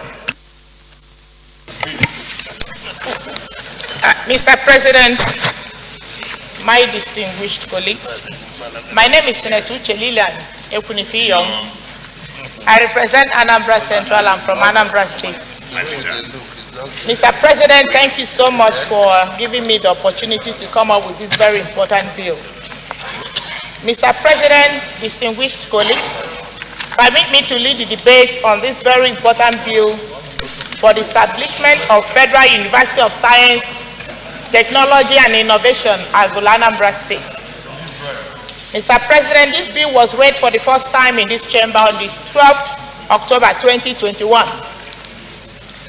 Mr. President, my dear colleagues, the imperative for the establishment of this technology and innovation-based university is informed mostly because of the time that we are in now and the direction in which the global development is going. The institution is conceived to offer opportunity for many young Nigerians who are desirous of studying and showcasing their talents in the areas of practical sciences, innovative engineering, and fabrication up to and beyond graduate levels. It will also serve as a holistic development center for knowledge, skills, research, and innovation in cutting-edge high-tech value chain. Globally, studies have shown that there is a direct correlation between technological graduate output of a country and its technological development. Russia, with a population of 144.1 million people, has 1,182 technological institutions. India, with a population of 1.38 billion people, has 3,500 technological universities. That is about 700 universities to every 250 million population, graduating over 1 million engineers annually. Iran, with a population of 83 million people, has 199 technological universities, producing the third highest number of engineers per ratio of population globally. With a population of over 200 million people, and a sizable portion of that number being young people in our great country, Nigeria, we are underserved in terms of technologically oriented institutions. Mr. President, based on data provided on ranking of universities and number of engineers courses, which comes with full accreditation by Koren, only 21 out of the 170 universities in Nigeria can be said to be into training technological engineers. If we must keep pace with our peers in a technologically driven world, then we must encourage the establishment of institutions that will grow our human capital in that sector. The objectives of this university, when established, include, among others, to develop and offer both academic and practical programs, leading to the award of certificates, degrees, and postgraduate certificates in specialized areas of science, technology, and innovation. To fast-track teaching and dissemination of occupational knowledge and skills needed for innovation and advancements of science technology in Nigeria to all qualified persons without discrimination of race, creed, sex, or political leanings. To collaborate with other national and international institutions involved in training and development of technology with a view to promoting governance, leadership, and management skills among scientists, engineers, and innovative technologists. To identify technological needs of SMEs, local inventors, and innovators of our society with a view to finding solutions to them within the context of overall national development that will carve a niche within the African Free Trade Zone. Mr. President, my colleagues, let me state here that in our contemporary society, where science and technology drives knowledge-based economy, it has become most compelling that more emphasis be placed on institutions that will enhance Nigeria's capacity to generate a technological workforce that will bring her into global reckoning, enhance the productive sector of our economy from being a net importer to being a net exporter of goods and services, as well as keep pace with the rapidly changing technological world. This is the conceptual framework behind the Federal University of Science, Technology and Innovation, Agolo. Mr. President, my dear colleagues, it may interest you to know that our community is ready to host this great institution. In line with Order 77, Subsection 3 of the Senate Standing Order 2015 as amended, a compendium of the financial implication of the establishment of this university is hereby attached. My dear Mr. President and colleagues, I call you and crave your support for this very important bill. Thank you very much, Mr. President.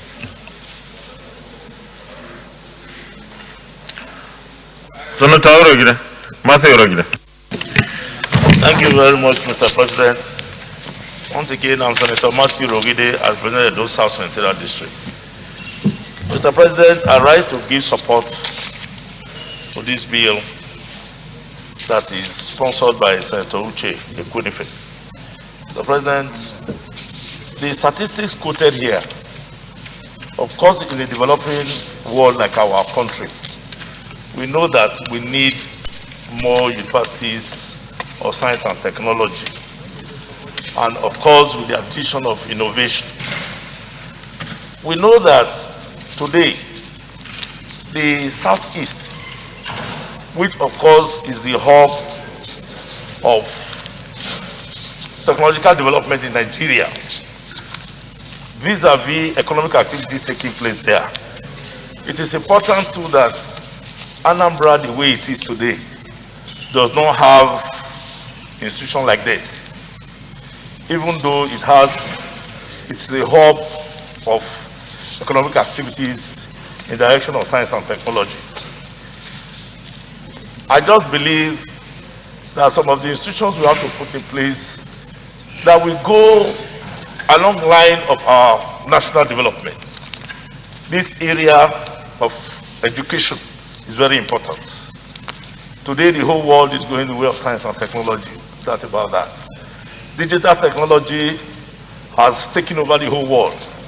Therefore, Nigeria cannot be left out. So, Mr. President, against the backdrop of our population of over 200 million people, to think of it that only 21 universities out of 170 are the ones that can be described in this manner, I believe we are undersubscribed. Therefore, we support it that we should have more of these centers, particularly when it comes to the issue of science, technology, and innovation.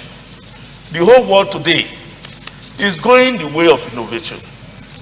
You know, we know intellectual property is taking the toll on human development, and therefore Nigeria has to be in the Committee of Nations. So, Mr. President, my very distinguished colleagues, I support this bill, and I do not believe there is any need for us to flog it, because even Senator Uche Ekwunife is the Senate Chairman, Senate Committee on Science and Technology.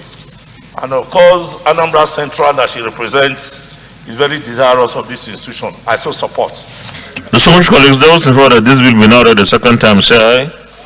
Those against, say nay. The ayes have it. Clerk of the Senate.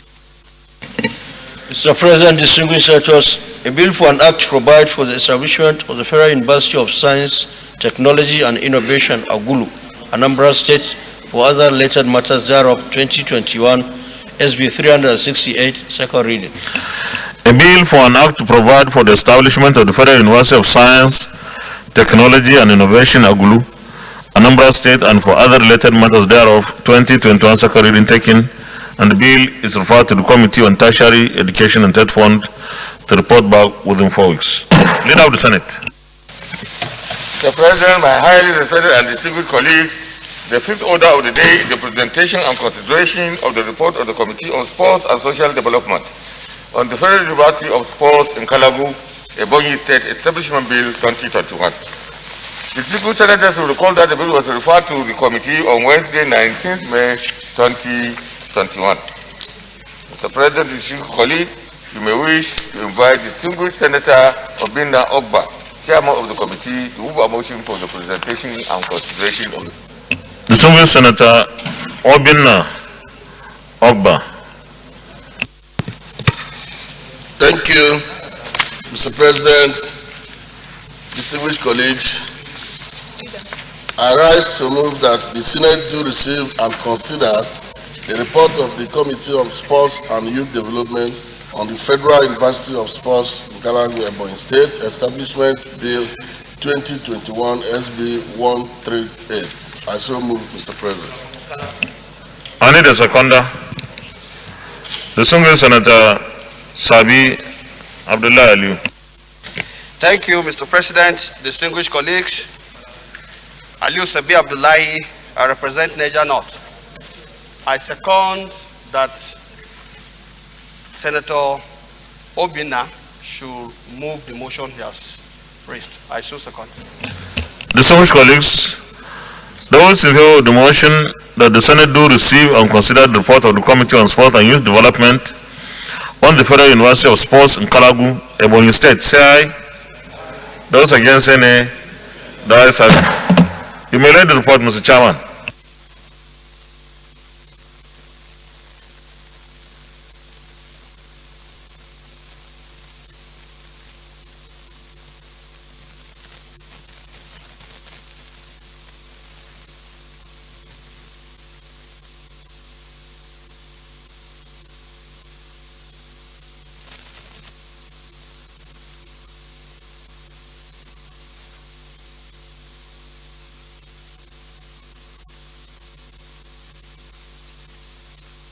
Chairman, you may present the report, please.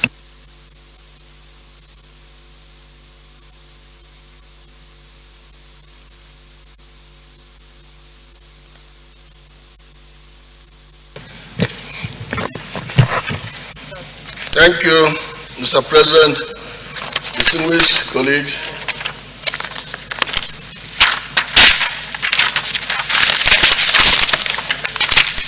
This is a bill for an act to establish the Federal University of Sports in Kalagu, Ebonyi State, to make comprehensive provisions for its due management and administration and other related matters, 2021 SB 138. Introduction.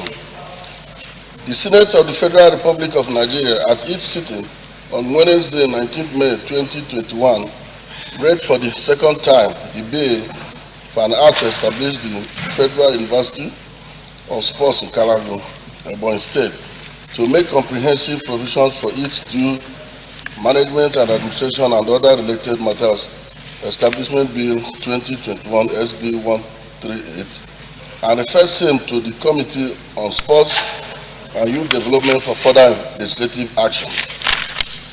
Objectives of the bill: to encourage the advancement of learning and to hold out to all persons without distinction of race, creed, sex, or political conviction the opportunity of acquiring higher education in sports.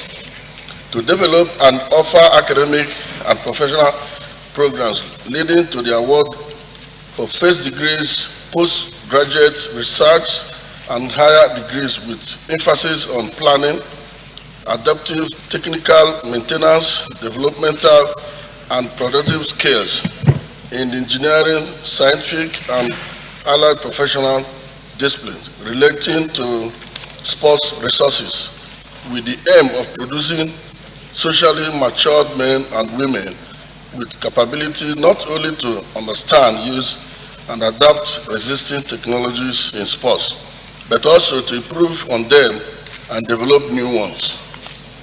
To act as agents and catalysts through postgraduate training, research and innovation for the effective and economic utilization, exploitation and conservation of the country's sports resources. To offer to the general population, particularly the area of sports, as a form of public service, the results of training and research and foster the practical application of these results.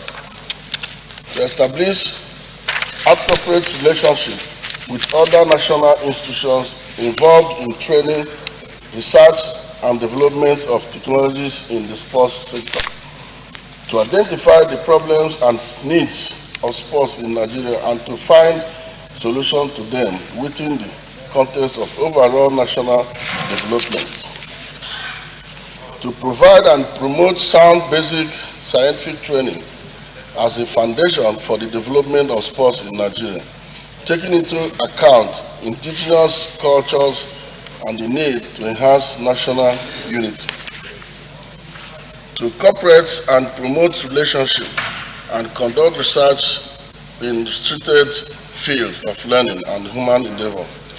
To relate its activities to the technology, social, cultural and economic needs of the people of Nigeria and to undertake any other activities appropriate for a sports university of the high standard.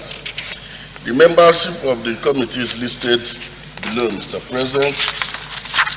The Secretariat's name is also the committee's consideration of the bill.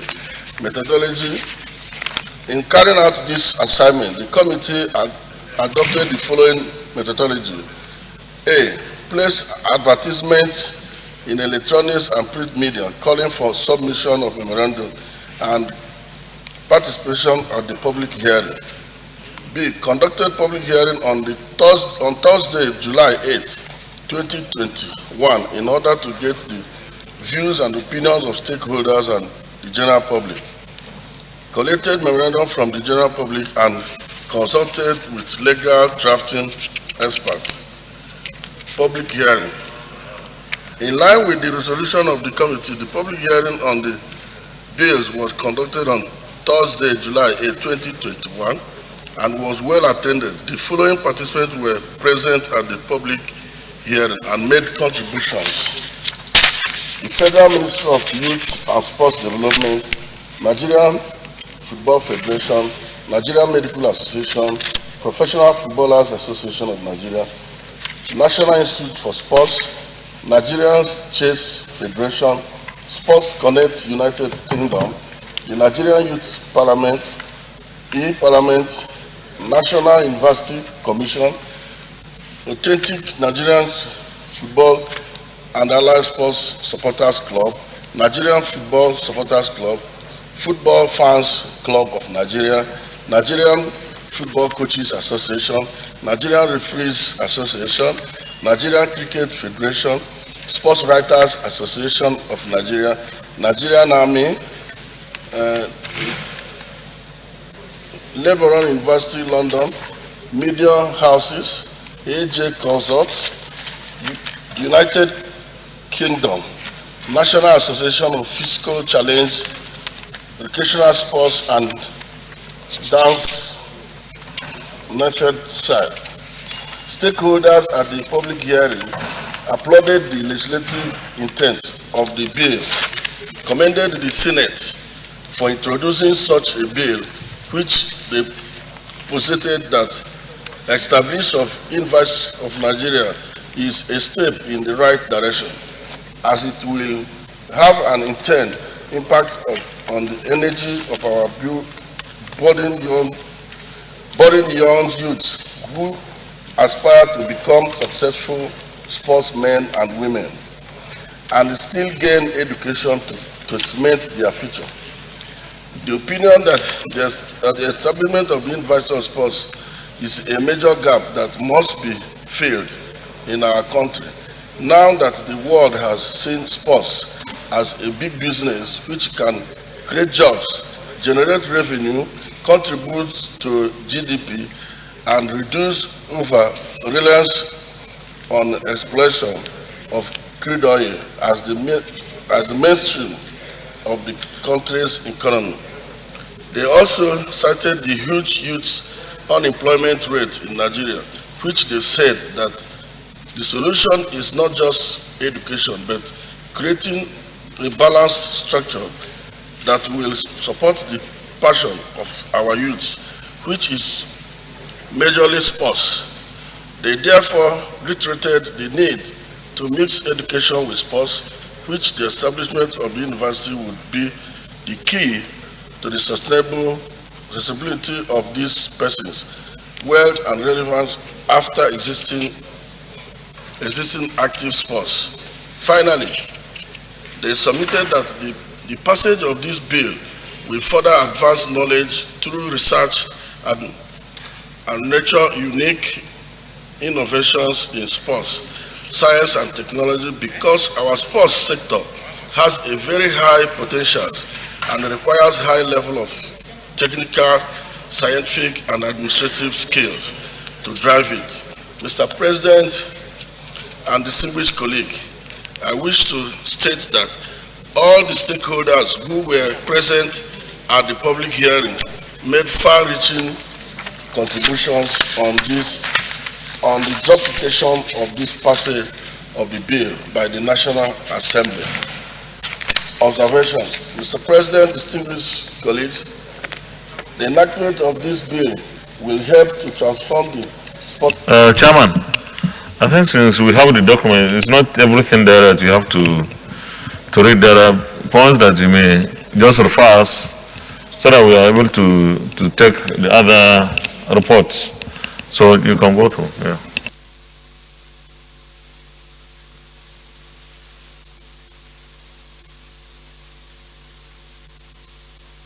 We provide the legal backing and the regulatory framework for the sector in Nigeria. Conclusion, Mr. President, distinguished colleagues, on behalf of the members of the committee, I wish to sincerely thank you for the opportunity given to us to serve in this capacity. Any comments? Otherwise, leader will go to the committee of the whole to consider the report. Mr. President, my highly respected and distinguished colleagues, I rise to move a motion that this chamber resolves into committee of the whole to consider this report. Minority leader. Mr. President, I second the motion as moved. Distinguished colleagues, those in favor that the Senate resolves into committee of the whole to consider the report of our committee on sports, say aye. Those against, say nay. The ayes have it.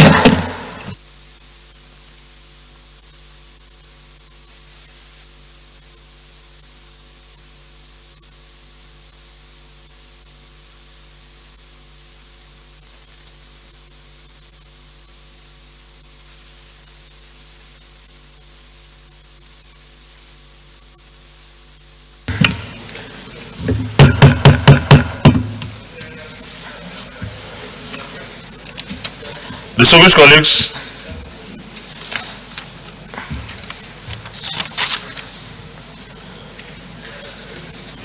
this bill has 27 clauses and they are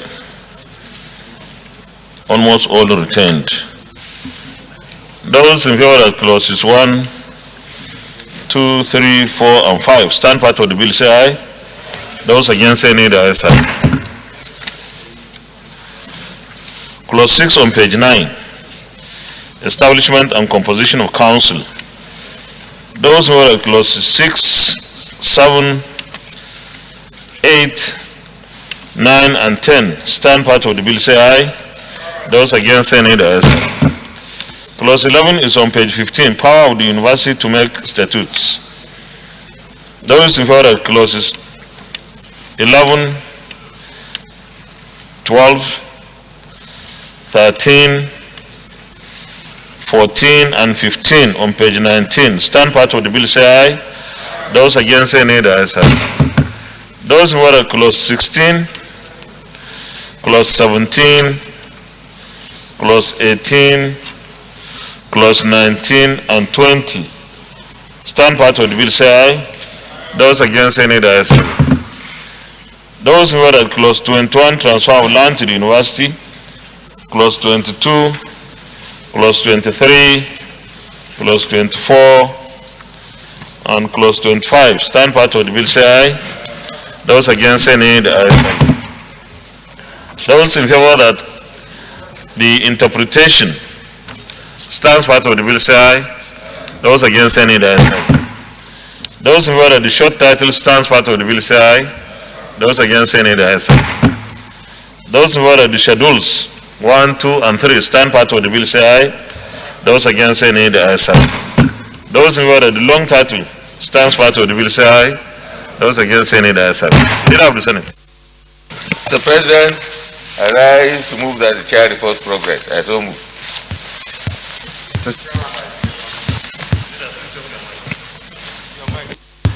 Minority Leader. Mr. Chairman, I rise to second the motion.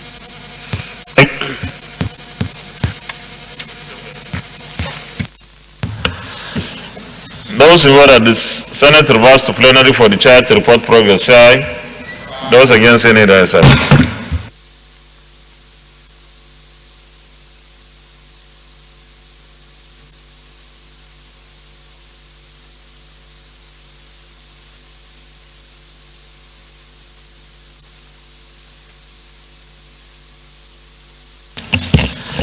The Senate in the Committee of the Whole considered the report of the Committee on Sports and Youth Development and the Federal University of Sports in Kalagu, Ebonyi State Establishment Bill 2021 and approved as follows.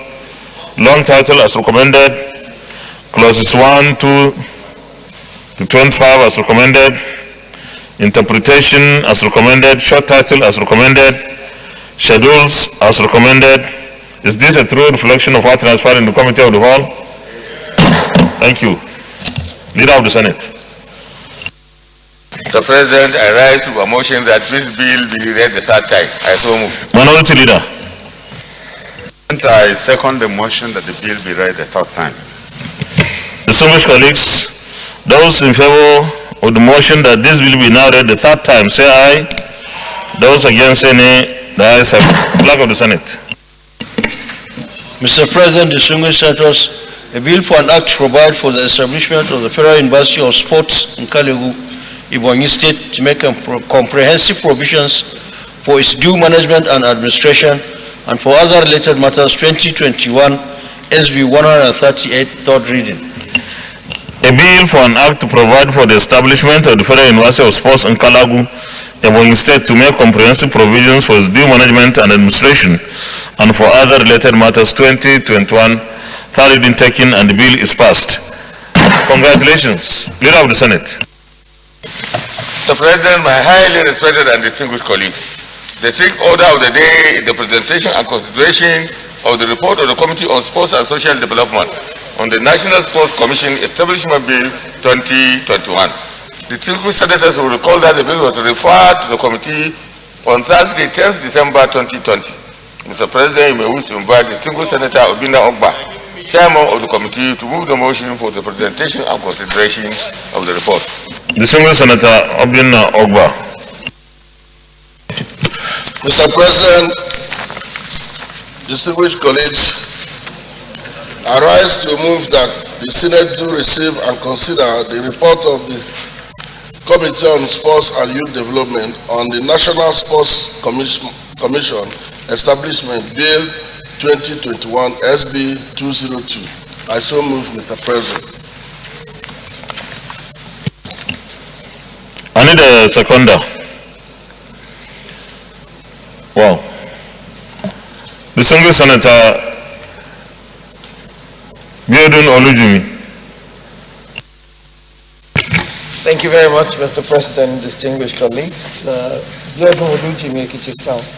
Mr. President, I rise to second the motion as moved by the Chairman, Sports and Youth Development, on the bill for an act to establish the National Sports Commission. I so second. Thank you very much. Distinguished colleagues, those in favor of the motion that the Senate do receive and consider the report of the Committee on Sports and Youth Development on the National Sports Commission, Establishment Bill 2021, say aye. Those against say nay. The ayes have it. Distinguished Chairman, you don't have to go through all these reports since we have it. I think you can take us to observations and then whatever it is. Yes, thank you.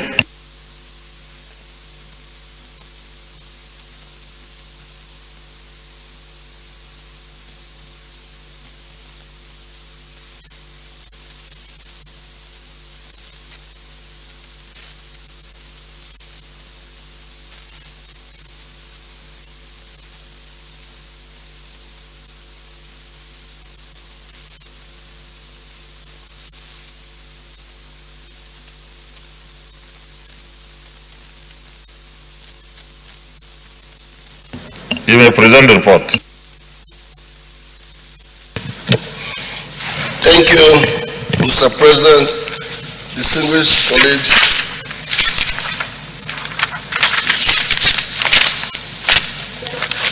The Senate of the Federal Republic of Nigeria at its sitting on Thursday, 10th December 2020, read for the second time the bill for an act to establish the National Sports Commission, to be charged with the responsibility of administering, encouraging, and developing sports and games throughout Nigeria and other matters incidental thereto, 2020 SB 202, and referred same to the Committee on Sports and Youth Development for further legislative action.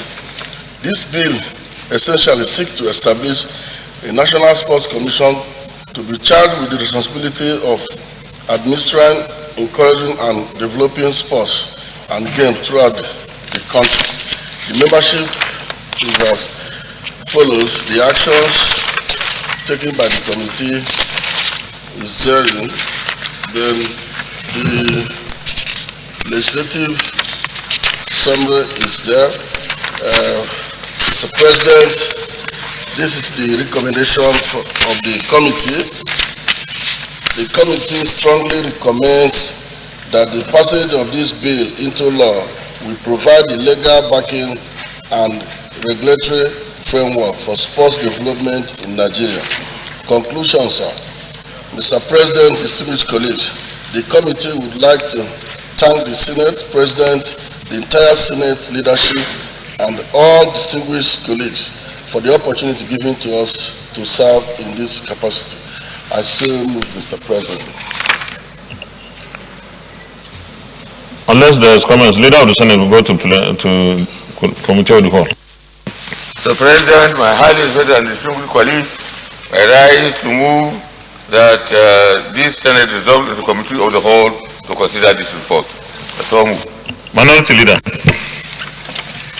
Mr. President, I rise to second the motion that the Senate resolve into a committee of whole for a class-by-class consideration.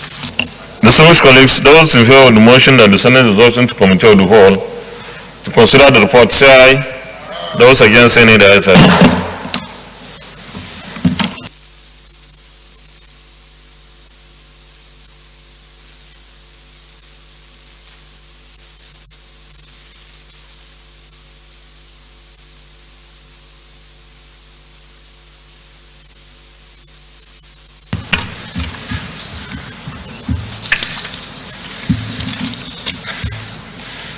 So much, colleagues.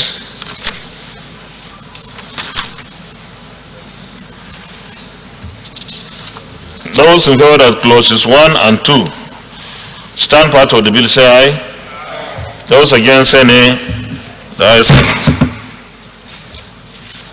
Clause 3, functions of the commission on page 4. Clause 4 and clause 5. Those in favor that clauses 3, 4, and 5 stand part of the bill, say aye. Those against, say nay. The ayes have it. Clause 6, office of the Director General and Secretary to the Commission. Those in favor that clauses 6, 7, 8, 9, and 10 annual reports stand part of the bill, say aye. Those against say nay. The ayes have it. Those in favor of clauses 11, 12, 13, 14, and 15 stand part of the bill say aye. Those against say nay. The ayes have it. Those in favor of clauses 16 and 17 stand part of the bill say aye. Those against say nay. The ayes have it.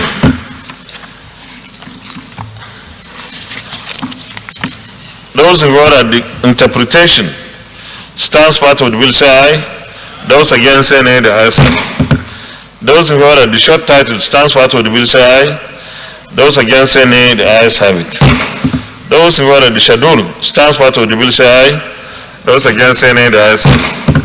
Those in favor of the explanatory memorandum stands part of the bill say aye. Those against say nay. The ayes have it.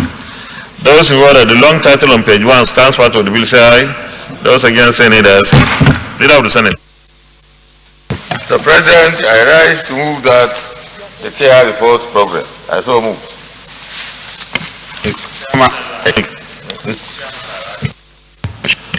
Minority Leader. I rise to second the motion, Mr. Chairman. Those in favor of the Senate reverse to plenary for the chair to report progress say aye. Those against say nay. The ayes have it.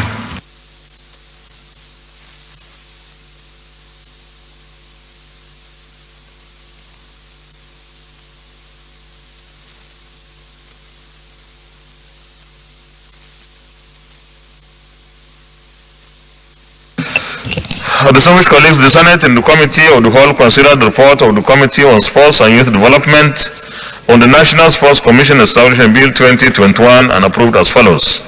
Long title as recommended, clauses 1 to 17 as recommended, interpretation as recommended, short title as recommended, schedule as recommended, explanatory memorandum as recommended. Is this a true reflection of what transpired in the Committee of the Whole? Thank you. Leader of the Senate. Mr. President, I rise to move that this bill be read the third time. I so. Minority. Mr. President, I second the motion. Distinguished colleagues, those in favor of the motion that this will be now read the third time say aye. Those against say nay. The ayes have it. Clerk of the Senate. Mr. President, distinguished senators, a bill for an act to establish the National Sports Commission to be charged with the responsibility of administering, encouraging and developing sports and games throughout Nigeria and other matters incidental thereto. 2021 SB 202, third reading. A bill for an act to establish the National Sports Commission to be charged with the responsibility of administering, encouraging and developing sports and games throughout Nigeria and other matters incidental thereto. 2021 third reading taken, and the bill is hereby passed. Congratulations. Leader of the Senate. Mr. President, my highly respected and distinguished colleagues, the seventh order of the day is the presentation and consideration of the report of the Committee on Health, that is Secondary and Tertiary, on the National Burns and Rehabilitation Center, Ilaro, Ogun State Establishment Bill 2021. Distinguished senators will recall that the bill was referred to the committee on Wednesday, 30th June 2021. Mr. President, you may wish to invite distinguished Senator Ibrahim Yahya Oloregbe, Chairman of the committee, to move the motion for the presentation and consideration of the report. Thank you very much, Leader. Senator Ibrahim Yahya Oloregbe is not here, but I can see Senator Betty Apiafi raising her hand. Distinguished Senator Betty Apiafi. Mr. President, distinguished colleagues, I'm representing the chairman and the deputy chairman. I move that the Senate do receive and consider the report of the Committee on Health, Secondary and Tertiary on the National Burns and Rehabilitation Center, Ilaro, Ogun State, Establishment Bill 2021, SB 676. I so move. Distinguished Senator Uche Lillian Ekunefe Iyom. Thank you, Mr. President. I rise to second the motion as moved by my sister, Senator Betty Apiafi. I so second. Distinguished colleagues, those in favor of the motion that the Senate do receive and consider the report of the Committee on Health on the National Burns and Rehabilitation Center, Ilaro, Ogun State, Establishment Bill 2021, say aye. Those against say nay, the ayes have it. You may read the report, Chair.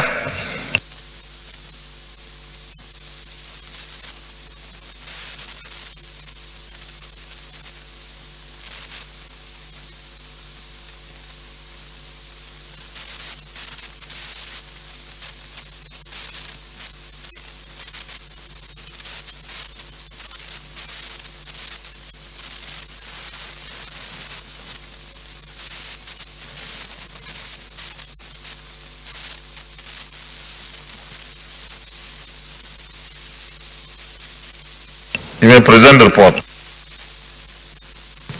Thank you, Mr. President, distinguished colleagues. The Senate of the Federal Republic at a sitting on Wednesday, 23rd of June, 2021, read for the second time the bill for an act to establish the National Burns and Rehabilitation Center, Elaro, Ogun State, to provide for intensive and rehabilitative needs of burn victims and to train capable hands in the treatment of burn-related injuries and for other related matters, 2021, SB 767. This was referred to the Committee on Health, Secondary and Tertiary for further legislative input. Mr. President,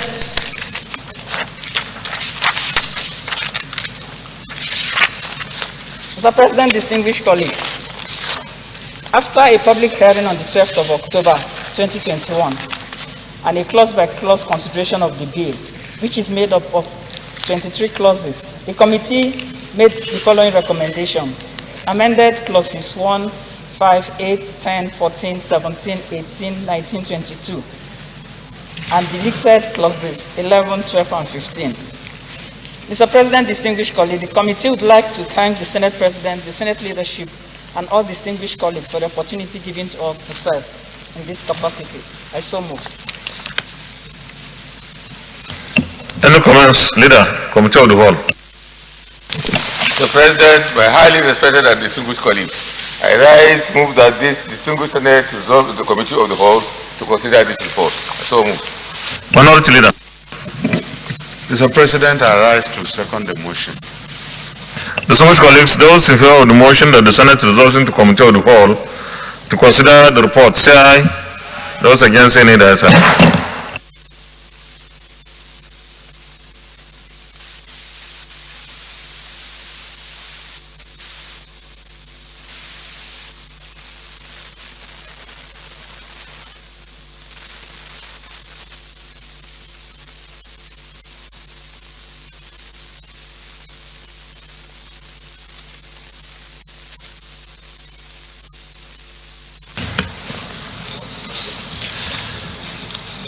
Distinguished colleagues, this bill has 23 clauses. Those in favor that clauses 1, 2, 3, 4, and 5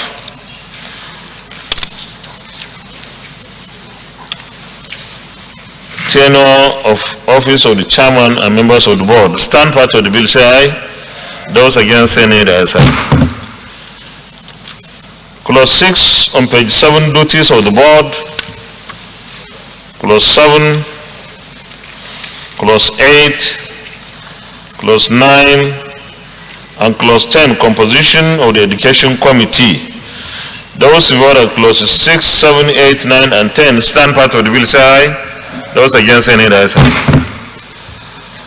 Clause 11 on page 12, functions of the Education Training Committee. Those in favor of clauses 11, 12, 13, 14, and 15 stand part of the bill, say aye. Those against, say nay, the ayes have it. Clause 16, power to accept gifts on page 14. Clause 17, discipline of students. Clause 18, Clause 19, clause 20, and clause 21. Those in favor that those clauses stand part of the bill say aye. Those against say nay. The ayes have it. Those in favor that the interpretation stands part of the bill say aye. Those against say nay. The ayes have it. Those in favor that the short title on page 23 stands part of the bill say aye. Those against say nay. The ayes have it. Those in favor that the schedule stand part of the bill say aye. Those against say nay. The ayes have it. Those in favor that the explanatory memorandum stands part of the bill say aye. Those against say nay. The ayes have it. Those in favor that the long title on page 1 stands part of the bill say aye. Those against say nay. The ayes have it. Leader of the Senate. Mr. President, I rise to move that the chair reports progress. I so move. Minority Leader. Mr. Chairman, I rise to second the motion. Distinguished colleagues, those in favor that the chair reports progress say aye. Those against say nay. The ayes have it.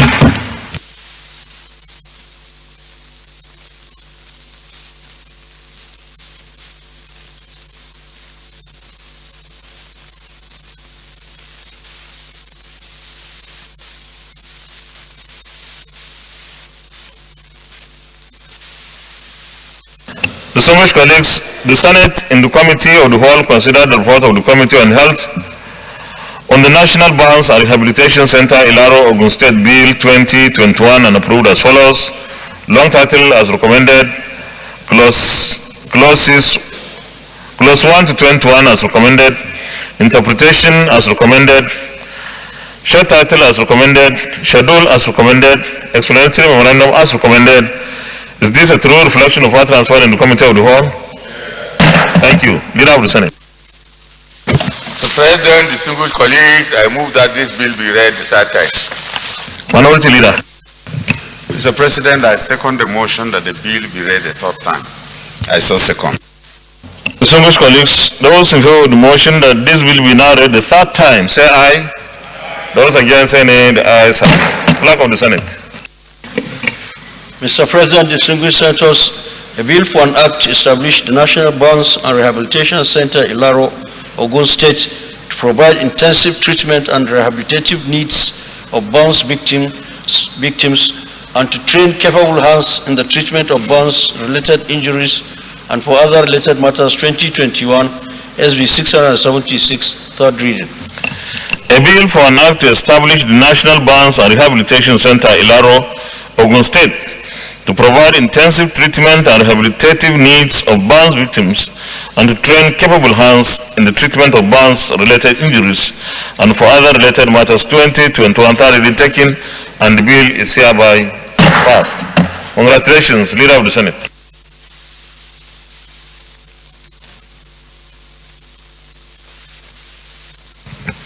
Mr. President, my highly respected and distinguished colleagues, having concluded today's proceedings that are on the order paper, I hereby move that the Senate do adjourn until tomorrow, Wednesday, 8th December 2021 at 10 a.m. prompt. I so move. Minority Leader. Mr. President, I rise to second the motion that the Senate. Distinguished colleagues, those in favor of the motion that the Senate do adjourn to tomorrow, Wednesday, the 8th day of December 2021 at 10 a.m. prompt say aye. Those against say nay. The ayes have it. The Senate is hereby adjourned till tomorrow, Wednesday, the 8th day of December 2021 at 10 a.m. prompt.